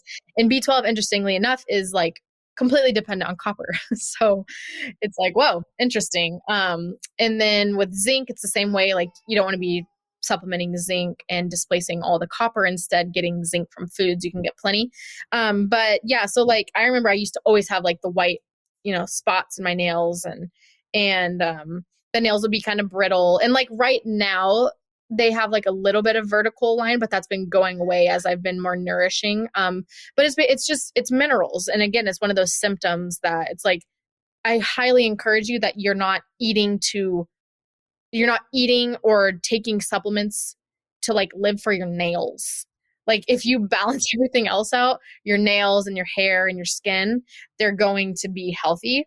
So that's just another one of those things you can do. Like, you could, how to make my lips bigger, or how to, you know, like, there's such weird things. And if you just nourish your body as a whole, everything's going to happen like the way that it should. I mean, What are your thoughts on the mineral dysregulation in the nails? Anything specific? I've heard the same thing. Yeah, B vitamins and zinc. And I mean, I would say desiccated oyster or real oysters, if you know, and maybe that is a symptom that, you know, instead of getting a lab test that shows you, you know, kind of an insight into your body. I mean, it can't hurt to do oysters, you know, whether the capsule or the real thing. So. Yeah. And so like, you're going to eat, like, we're recommending you eat oysters for, you know, a million other reasons anyways. And it's going to also help your nails. So yeah, oysters are great. And people are always asking, what ones, or I cannot eat oysters. I will throw up. So they have, the desiccated ones that you can do as well. Yeah. Yeah. I used to, back in my heavy quantum health days, I was shucking sometimes 24 oysters a day. I was eating like a Well, lot. And I found a lot of those little crabs. I forget the name of them, but they're like a translucent little crab, kind of like the size of your fingernail inside. It's pretty gross. yep. And you're like, well, I'm going to eat this anyways. Yeah, that's why I'm into cigars. People get on me for smoking. It's like, it's a natural anti-parasitic. It gives me a nice peace of mind. Yeah, parasites are rampant. Yeah. Yeah, I know, but I know that's kind of like that's a side effect of having iron overload and stuff, right? I think Morley Yeah. said that's one of his Yeah. big. Iron is super pro iron, or pro parasites is iron. They just feed off of it. And that's why people won't get, like, the body is like pulling this all that excess iron is trying to pull it all and sequester it all away because it's inflammatory and it's pathogenic. And it's just, it's not good in the body. Again, it's trying to protect us. Mm-hmm. Did you ever do any like crazy parasite cleanses? Because I went down that path for a while. Oh yeah. Yep, I did. Yeah, especially because we did so much overseas trips and stuff, which it's like probably good to do gentle parasite cleanses and supportive things, but we were doing like where you wouldn't eat and then you would like, yeah, it was horrible and it was disgusting and it made you feel horrible. And yeah, weird though. I was like, I want to see something and I never did. So I don't know. Well, over the years, I keep hearing about fasting and then the bucket of warm milk under your butt, and then supposedly it crawls out. And you could do it on your mouth, but it's just more uncomfortable because it's going to come up your throat. Yeah. I don't know. I've heard, someday. I don't know if I want to try it. It's probably there's more pretty crazy stories with that. But yeah, I'm like, maybe a different time. I think ozone is a pretty gentle way about it. Like rectal ozone is pretty effective for intestinal parasites. Yeah, and it's really interesting. So a really common thing I see with my clients is like spleen parasitic activity going off of like a few numbers, specifically their ferritin. And people will be like, yeah, I have this. And sure enough, they'll have like some kind of parasitic activity in the spleen. And I'm trying to figure out exactly what that means. But that's like it's a common thing with my clients. So I'm assuming it has to do with iron. Yeah. Yeah. And I'd imagine like an energy deficiency in that area, maybe caused by like calcification or iron. Yeah, some kind of stagnation. Yeah. Interesting. Yeah. Maybe hit it with PEMF or something. I don't know. Yes. Oh, I love PEMF. Yeah, it's powerful. This is a good one, and I'm sure you get this question a lot. I know I do. Detoxing while breastfeeding. Is that a good idea? No. I mean, detoxing is hardly a good idea for anyone in the way that they do it. I'm just kidding. Detoxing is great, but when you do it in ways like you're saying, like sauna and sweating and just eating carbohydrates to support your liver so it can detox on its own, like what an idea. But definitely when you're nursing, like you should not be doing like any kind of parasite cleanses or heavy metal detoxes or anything, or when you're pregnant. And so, I mean, that's the short answer. And trying to force your body to detox something when it's in like an energy depleted state is a complete waste of time. Just as a disclaimer for anyone wanting to do like a liver or detox or sugar detox or whatever, like it's not going to work because detoxing is extremely energy dependent. And if your body doesn't even have enough energy to like run your adrenals properly, it's not going to try to detox your liver. It's a really great point. Yeah, I think it's funny. I know, especially from where I came from, it was like less is more and like take things out. And there wasn't any emphasis in the detox community I was in on nourishing the body, specifically with fat soluble vitamins. which play a huge role in, Yeah. like you said, the detox pathways and just allowing enzymes to work. Like one of my favorite quotes from Morley is, Yeah. we need more electricians. We don't need more plumbers. So looking at the body as electrical instead of, we need to clean the pipes and stuff. Yeah. And he also talks about like supporting the host, not killing the guest. Mm-hmm. Like if all your energy is put on the parasite, like people are just so fixated on this and have a hard time just like focusing on just nourishing the body and letting it do what God designed it to do. Like it will work right if you give it what it needs. But that's so hard for people to believe. And it's because a lot of people think that they're broken. That's like the reoccurring choir song from my clients is they all think they're broken. They don't think they can heal. When they get pregnant or when they get their period, they're like in utter shock. So yeah, it's just like, how do we, help people to understand that you're not broken. You literally can rebound. Like these stories of people, of us, if we can come back from where we were, like you can come back from where you were, but you have to focus on the right things. Like we were talking about with pathways being blocked from fluoride and being calcified. And if pathways are shut down and you're trying to force them to do things, whether it's from a medication or a detox, like it's just not going to go well for you. Yeah. Yeah. That's awesome. This is from our friend Paris. How long into her healing was she able to tolerate eating gluten? So is it 8 years or? Yes.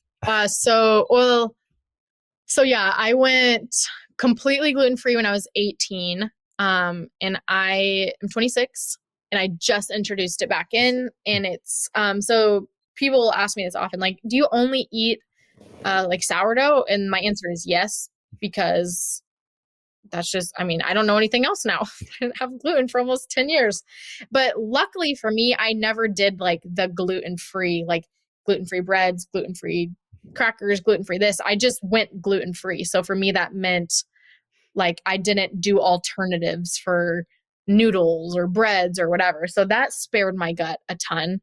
But yes, so 8 years I reintroduced. So I do long ferment sourdough, and this is what is killing me, according to the Reddit people.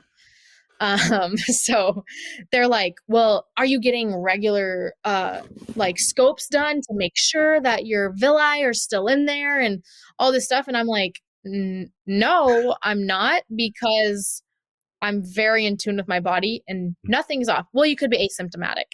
Usually when people are asymptomatic, they're not actually asymptomatic. There are symptoms. They just don't really know how to listen to their bodies. I've done blood work again. All the high levels are gone. All the IgA antibodies are gone. There is no more like zonulin, any of it. It's not there, but people have a really hard time believing that. But it's here. Like I eat sourdough every single day now. I make it myself. I find long ferment sourdough places like here in Phoenix.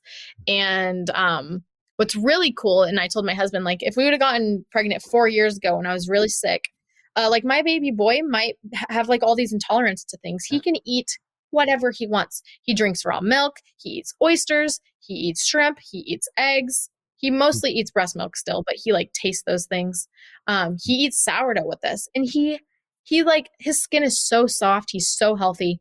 So I just, yeah, like you can heal even if it's a genetic thing, like you can heal. I cannot with it. People just get really on my nerves about it. But yeah, it's going back to the foundational like mineral balance and stuff. Even with the glyphosate, there's just so much fear. And I think part of the confusion is just the extreme like misinformation and information overload pushed by people like Dan Amen, Mark Hyman, Asprey, just, these big names like just that are pumping out these videos that are just confusing people, because then they send it to us and say, what do you think about this? And you're like, well, it's like part true, but you've missed this part and this, and like you build your mineral foundation up. And like someone just asked me, they said the reason people have a heart or don't want to believe it is because it means they they have to put in work to heal. When instead, if they're diagnosed celiac, oh, I just won't eat gluten. And if that's fine with you, then that's fine with you. It wasn't fine with me. It didn't. What did I like want bread so bad? No, for me, it was more of like, I feel like my body could heal. Like this doesn't really make sense to me. And I healed the Hashimoto's. You know, I was supposed to be on medication for life. Wow. Like that doesn't make any sense. And I healed the rheumatoid arthritis, decalcified a bunch of bone spurs. Like that doesn't make any sense. I got pregnant after I was told I would be infertile. And so I'm like, maybe this is like a weird narrative that we're all just being told. And so I don't care if you think that I didn't heal or not. And it's whatever. But like, if you're ready to hear that message, like, I think that anything's possible. Do you think like gluten digesting enzymes can be helpful while someone's healing is like a quick help, that kind of tip? For sure. Well, so it's like the same way with dairy. Like if you haven't had dairy or meat in so many years and then you just add it back in, which is what a lot of people do. They're like, I can't tolerate it. I'm like, you don't have any more lactase in your body because you haven't had dairy for 10 years.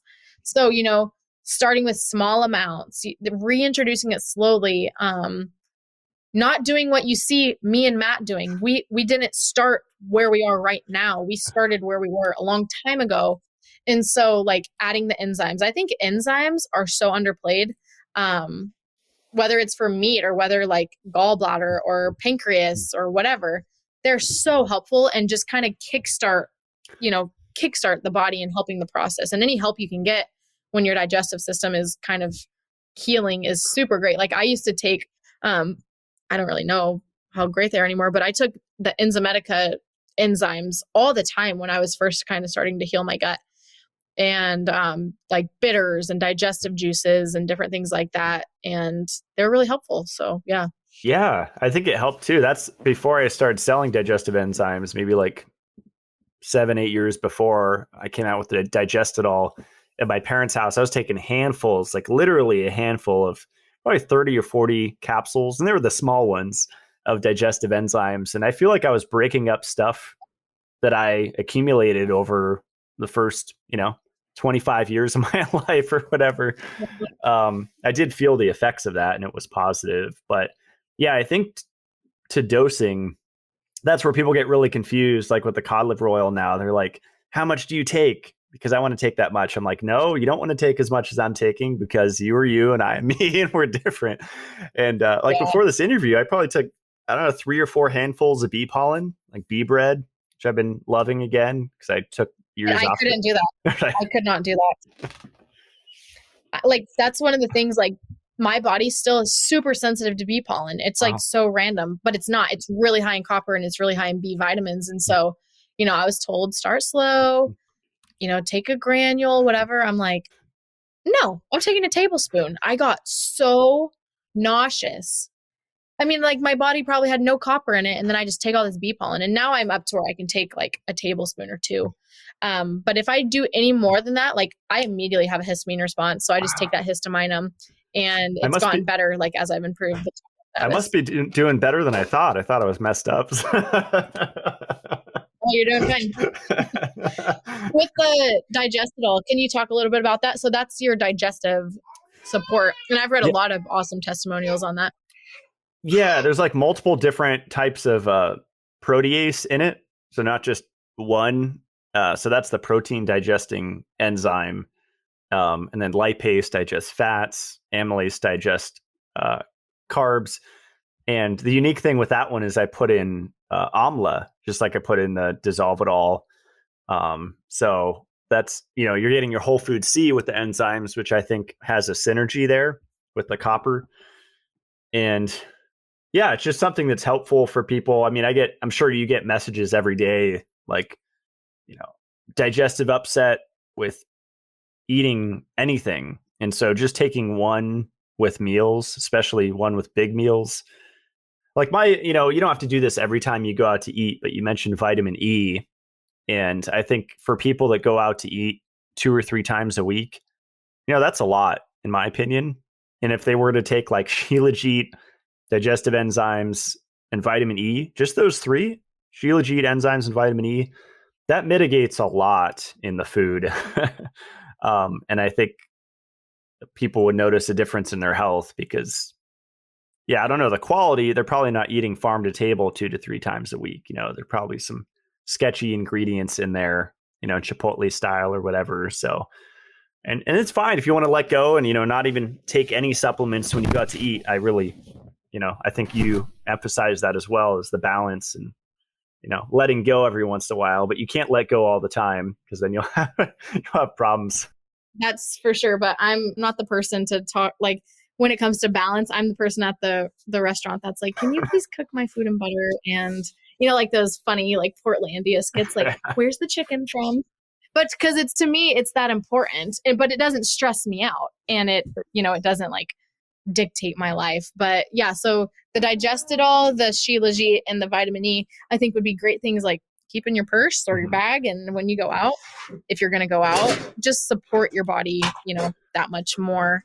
And then I get a lot of people who they're trying to like implement the very foods that are healing and they just can't. Like, I can't eat red meat. I can't eat eggs. I can't whatever. And so, adding in those things as well, I think would be helpful. Yeah. Yeah. It's funny how many people are confused about like breakfast. I feel like that's the biggest topic. And that's why people have been skipping it. Like, not to throw my dad under the bus, but the last time I visited them, I was just asking, because I find out a little more each time I see my family in California. And he's like, yeah, I haven't had breakfast in years. Like his first meal's at like 11 or noon. I'm like, that's a problem. And yeah, people, like I think you said in your video, it's overwhelming. Yeah. People don't wake up with no appetite and, I'm allergic to eggs or I can't have bread, So what's the option? A smoothie with collagen or a handful of berries? It's like, that's not going to do it. Yeah. Yeah. That's true. Let's see. So this is kind of on the same track. How to eat pro-metabolic if you have an oxalate issue. Yeah, I actually just had someone ask me. I wonder if it's the same person. Basically, so she's like, so should I focus on, if it's the same person, if it's not, whatever, but should I focus on healing the oxalate issue, or by implementing these changes and whatever, is that going to basically like lend to its healing? And my answer is yes. You focus on these minerals, you focus on, and like, I'm assuming her question is kind of like, how do you implement these healing foods that are high in oxalates if you can't handle oxalates? And so that's where the enzymes come in. That's when you start with small amounts. You don't eat like massive amounts of a high oxalate food. Cut out the oxalates that aren't really helping you, like kale. I hate kale so much. Like, my husband's looking at me. I have a deep hate for kale. Okay. And I always have. But it's because for years I would like eat it because I thought I had to, and it was so disgusting. Did you ever make like those things aren't nourishing. Did you ever do the kale chips? Good. Like, did you ever dehydrate it? I was into that. Yes, I made cheese with kale chips. Why? Like, that's so disgusting. Yes, I did that with cashew cheese. Okay. Me too. Yep. And paprika. And they actually, they didn't taste horrible when they were doused in the cashew cheese. My husband would always make those for me. But yeah, with the oxalates, it's like going slow, getting the histamines under control, not adding things too fast, supporting with enzymes, and focusing on minerals. It's like, I don't know what else to say. That's basically my answer for everything. Yeah. Well, I think it's these carnivore people that are making these reels, BS or not, or whatever, holding a potato in a supermarket. And it's like, these are high in oxalates, so don't eat them. It's like, they're also high in vitamin C and copper and carbs and things that turn into essential amino acids in your body. And it's like, potatoes are a superfood. What are you talking about? Yeah. Yeah. And that was like the unlearning, that was so hard for me because they were just so demonized to me, the potatoes. That was like, and for so long I couldn't have nightshades. Mm-hmm. So then like any nightshades or nightshade seasonings or anything like that, I couldn't have like cumin or paprika or anything. So yeah, potatoes are awesome. Yeah, I'm on a little break from them because I was hitting them hard, every night for like a month, and I think I might have overdid it. But I go in phases with the russet potatoes. Idaho potatoes. Yeah, I can't wait to grow them here. That's going to be next level in my dome. I'm excited to see how those taste. Yeah, that will be super cool. Our friends actually build domes Wow. down in southern Arizona. Like they have a house dome, they have a garden dome. They like build domes, homeschool domes, a geo something dome. Geo, Geodesic. what's it called? Geo, yeah, that. They have one for their ducks, and it's Wow. so cool. Yeah, they work really well in snowy climates, especially. I'm really curious to see which fruits do well. Like I think subtropical fruit I can grow up here in North Idaho, like stone fruits, and it'd be cool to grow some nuts because I'm getting back into those, just small amounts. Yeah. Yeah, like there's nothing better than like seasonal fresh pecans, like straight off the tree. That's cool. I've never tried that. Oh, What's so good. kind of a random question here? We'll just do a few more. What's your opinion on matcha? The matcha tea? Um, I mean, if you like it, I think it's fine. I feel like a lot of people drink it because they have to. Hmm.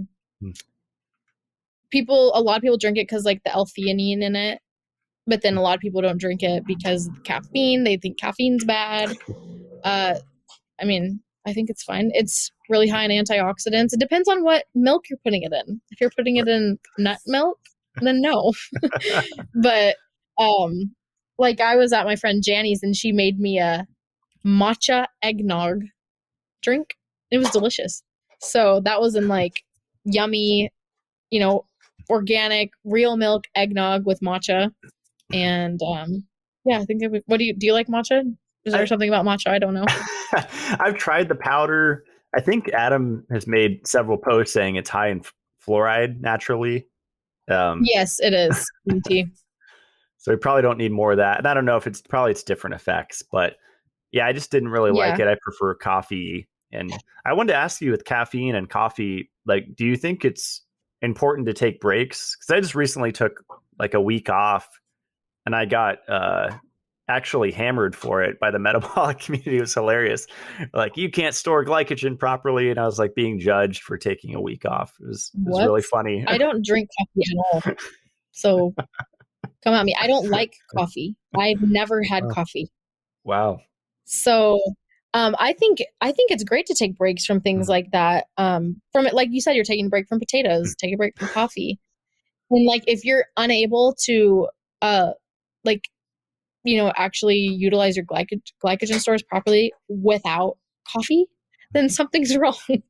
I use my glycogen just fine. And like I said, I don't drink coffee.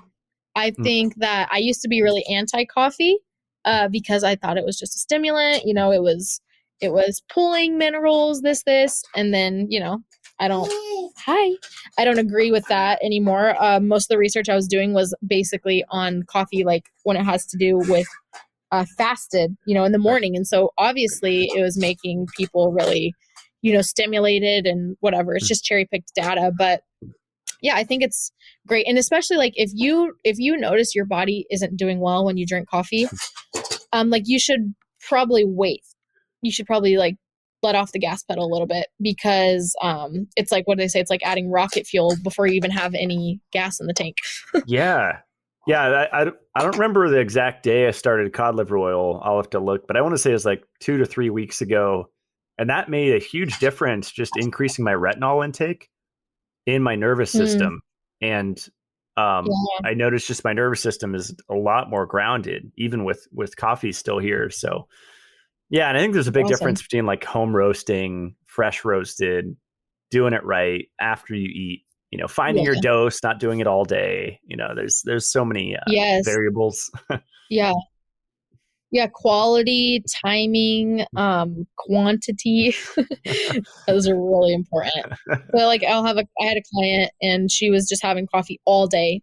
She's like, I just slept on it all day. And I was like, we probably, should just cut back on that, cut back to the, after your breakfast. And for her, it was more of like a sipping, like a habit kind of thing. So that's normally what it is for people. It wasn't about even the like stimulant side of it. Like the ritual. So yeah, just yeah, exactly. So I was like, all right, let's swap it for, different things. Chaga tea, bone broth. raw milk. I don't know. Anything else. Yeah, that's funny. Let's see. Maybe this will be the last one. Holistic birth control alternatives.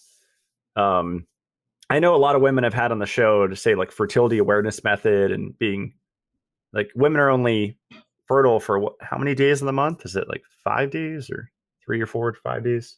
They'll say it's like 4 to 7, Okay. or, there's different things that people say. Depends on who you ask.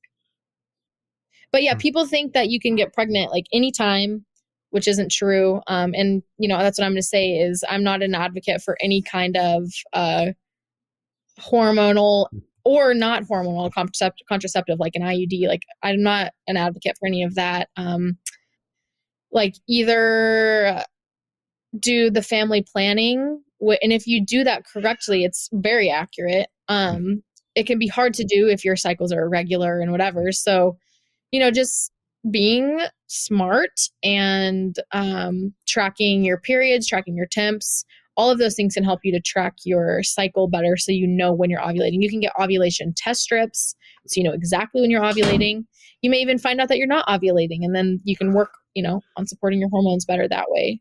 But yeah, there's people always want something more, and that's what it is. It's like you can't interfere with what happens when you have sex and not like pay the consequences of it. Yeah.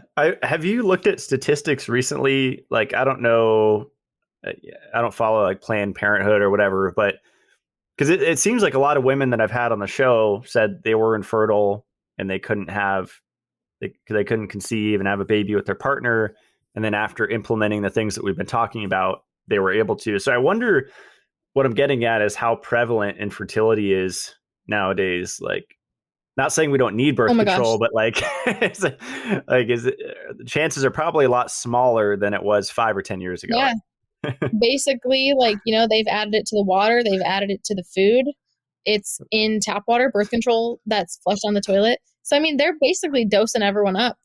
No need to take it. Just drink tap water. I'm just kidding. Yeah, it's not funny. I don't know why I'm making a joke about it. Probably because it happened to me. But I was on Corey and Fallon's podcast actually, and I can't remember the statistic, but it's like, it's horrible. It's really prevalent. And I think it's like, I'm not even going to say the number, but it's really high. Like it's really high and it's really concerning. And I would say that 9 out of 10 of my clients are dealing with infertility. Wow. And yeah, that's really sad. And that's like real. Like if I had 90 or 100 clients, 90 of them are dealing with infertility of some way, whether it's can't get pregnant or, they keep miscarrying or, whatever it may be, not ovulating. It's really sad. Wow. Yeah, we had some questions about like progesterone cream and supplementing that, and it's a good Band-Aid, right? Or like a bridge. Exactly. Yeah. Like I was saying, I had the postmenopausal levels of progesterone, and I would pray about it and I would research it, and I wanted a baby just as much as, any other woman that does. But I never could find peace in putting on a cream or anything. It just never sat well with me, and I'm glad I never did. It's just a Band-Aid. And again, like, why aren't you creating enough progesterone is the question. And I'm not devaluing anyone who did use that, because there's people who use it and it's the spark they needed, to get pregnant. And then kind of once you get pregnant, now you have progesterone and you can kind of create that cycle over again. But I don't think it's the answer. Let's see. We'll end with this cliche ending podcast question. What's her number one piece of advice for people? My number one piece of advice would be to take intentional time to unfollow any chaos or noise that is like bringing you more stress than healing, whether that's in your email inbox or going on following on Instagram, removing yourself from groups that are toxic, things that you have control over. So just like quieting the noise of the world, the wellness world, so you can actually take in information in a parasympathetic state. I love that. That's really simple and free and practical. And I love that a lot of your message is that it's like really practical stuff. So this was awesome, Ashlee. Really, really appreciate you coming on the show. Yeah, thanks, Matt. I'm stoked about it. I've been harassing you, so thank you. It was over too. And I'll put your website below. It's just simple without the E, holistic.org. And what do you offer for people if they want to work with you?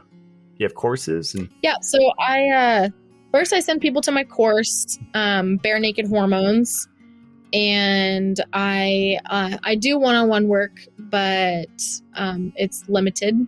I have a wait list of over 200 women, and I'm one human being, so I'm trying to build a team or some kind of process to help more women. But yeah, my course, Bare Naked Hormones, is everything we talked about here. I have other content, free content all over the blog, all over Instagram, and then my email, list. We send lots of great information. So whatever way people want to connect. I love it.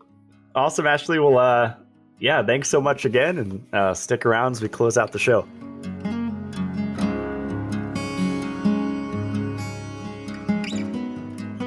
Histamine. That sounds like a Harry Potter spell. I was not aware of that homeopathic medicine, and I loved Ashlee's perspective on histamine issues.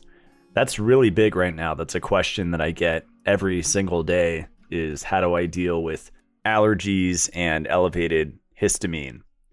And like Ashlee said, it comes back to retinol and copper.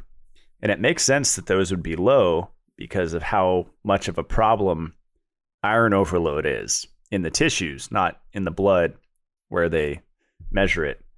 And I think with this iron overload epidemic, women get hit pretty hard because they're told or programmed to believe that just because they bleed, they don't have to worry about having excess iron. And that's so far from the truth and the reality of the situation. Menstrual blood loss is not enough to rebalance from an excess of, for example, iron filings in the fortified grains that a lot of us were raised eating. So if you're a woman that's confused about hormones and you have some type of an issue, whether it's PCOS or high estrogen / quote estrogen dominance or painful periods, I would definitely check out Ashlee's website. It's simple holistic without the E. So SIMPL holistic.org. I'll put the link below. She can work with you one-on-one, and she also has ebooks and courses that you could purchase if you're a DIYer. And so you can study by yourself and figure it out if you're inclined to go that route. But it's amazing the programming that both men and women have learned about the body and health in general, and how it's so backwards from what we've been told. I've heard from multiple women that have been hanging around vegans, especially raw vegans, that they're actually telling women that it's natural to lose their period. Really insane information that's being spread at a lot of extremes. So I think it's really helpful to have women like Ashlee out there that are simplifying it and teaching women how to lay the foundation, the groundwork for their health. And then if they want to get more advanced, they can check out my CLF protocol and start to work on deeper layers of real detoxification and not the shallow green juice, celery juice that we've been taught. Ashlee's also on Instagram, and she has a lot of great free content on there. So I'll put all the links below where you can check out her work. And if you want to support the show and my work, you can go to matt-blackburn.com. I have recipes up there, all of my recommended products. I get asked every day about magnesium bicarbonate because I have really old YouTube videos about it and how to make it. And there's a lot of details that go into it, and people kind of complicate it. But I think to make it really simple check out the Crucial 4 Mag Bicarb. That's on the front page of my website, and it's just a little $12 pouch of magnesium hydroxide powder. And I believe it's a higher quality than bulk supplements, which I was talking about for several years, which is really affordable and will last forever. But a lot of people have said that the taste is different from this Crucial 4 source. So you can experiment around and try different sources, but I think Crucial 4 figured it out. And you just add a scoop of this powder to cold carbonated water, and you can make your own magnesium supplement for a fraction of the cost of buying it. And if you want to get to the next level, which I recommend, is taking shots of magnesium bicarbonate in between meals, and then at least once a day, maybe twice a day, taking my Mag ATP product from Mitolife. And you could find that at mitolife.co. And we're kind of doing a closeout on it right now, and the next batch will be a lot more affordable. It'll just be 2 forms. What makes magnesium expensive is when it's a patented form, which is L-threonate, which is okay, but the marketing on that product is overkill. They say that it's the only form that crosses the blood-brain barrier, which is factually false, incorrect.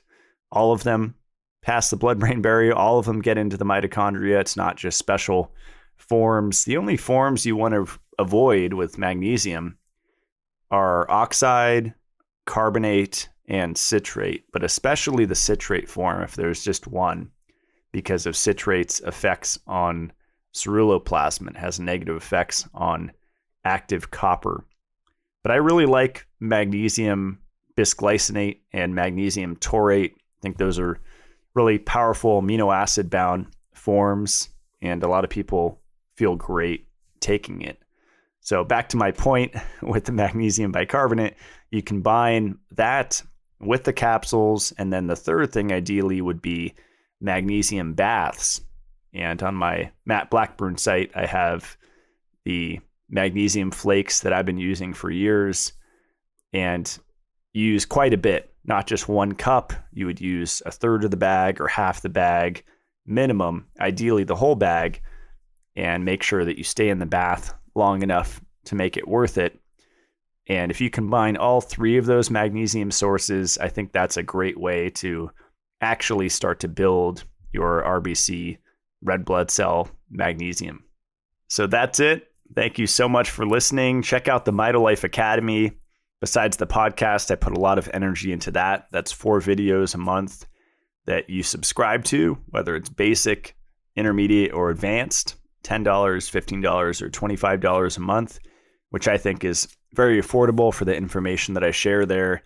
And I just posted the live Q&A for March, which is usually the last day of the month that I go live. This one ended up being 3 hours. It was the longest live I've done yet for the YouTube membership. And it's a lot of fun. I share my latest research. Lately, it's been about iron, retinol, and copper. Just donated blood for the first time in, can't even remember, and have been having just profound effects from dumping iron via blood donation. So if you want to get details there, I just put up 2 videos on that and talked about it in the Q&A a bit. And I'm overdue for a solo show here on the podcast. I should do those more often because I have a lot of new information to share. And if you don't follow me closely on social media, you might have missed the whole cod liver oil thing. So I will release a solo show here soon. And thanks so much for your continued support, and stay supercharged.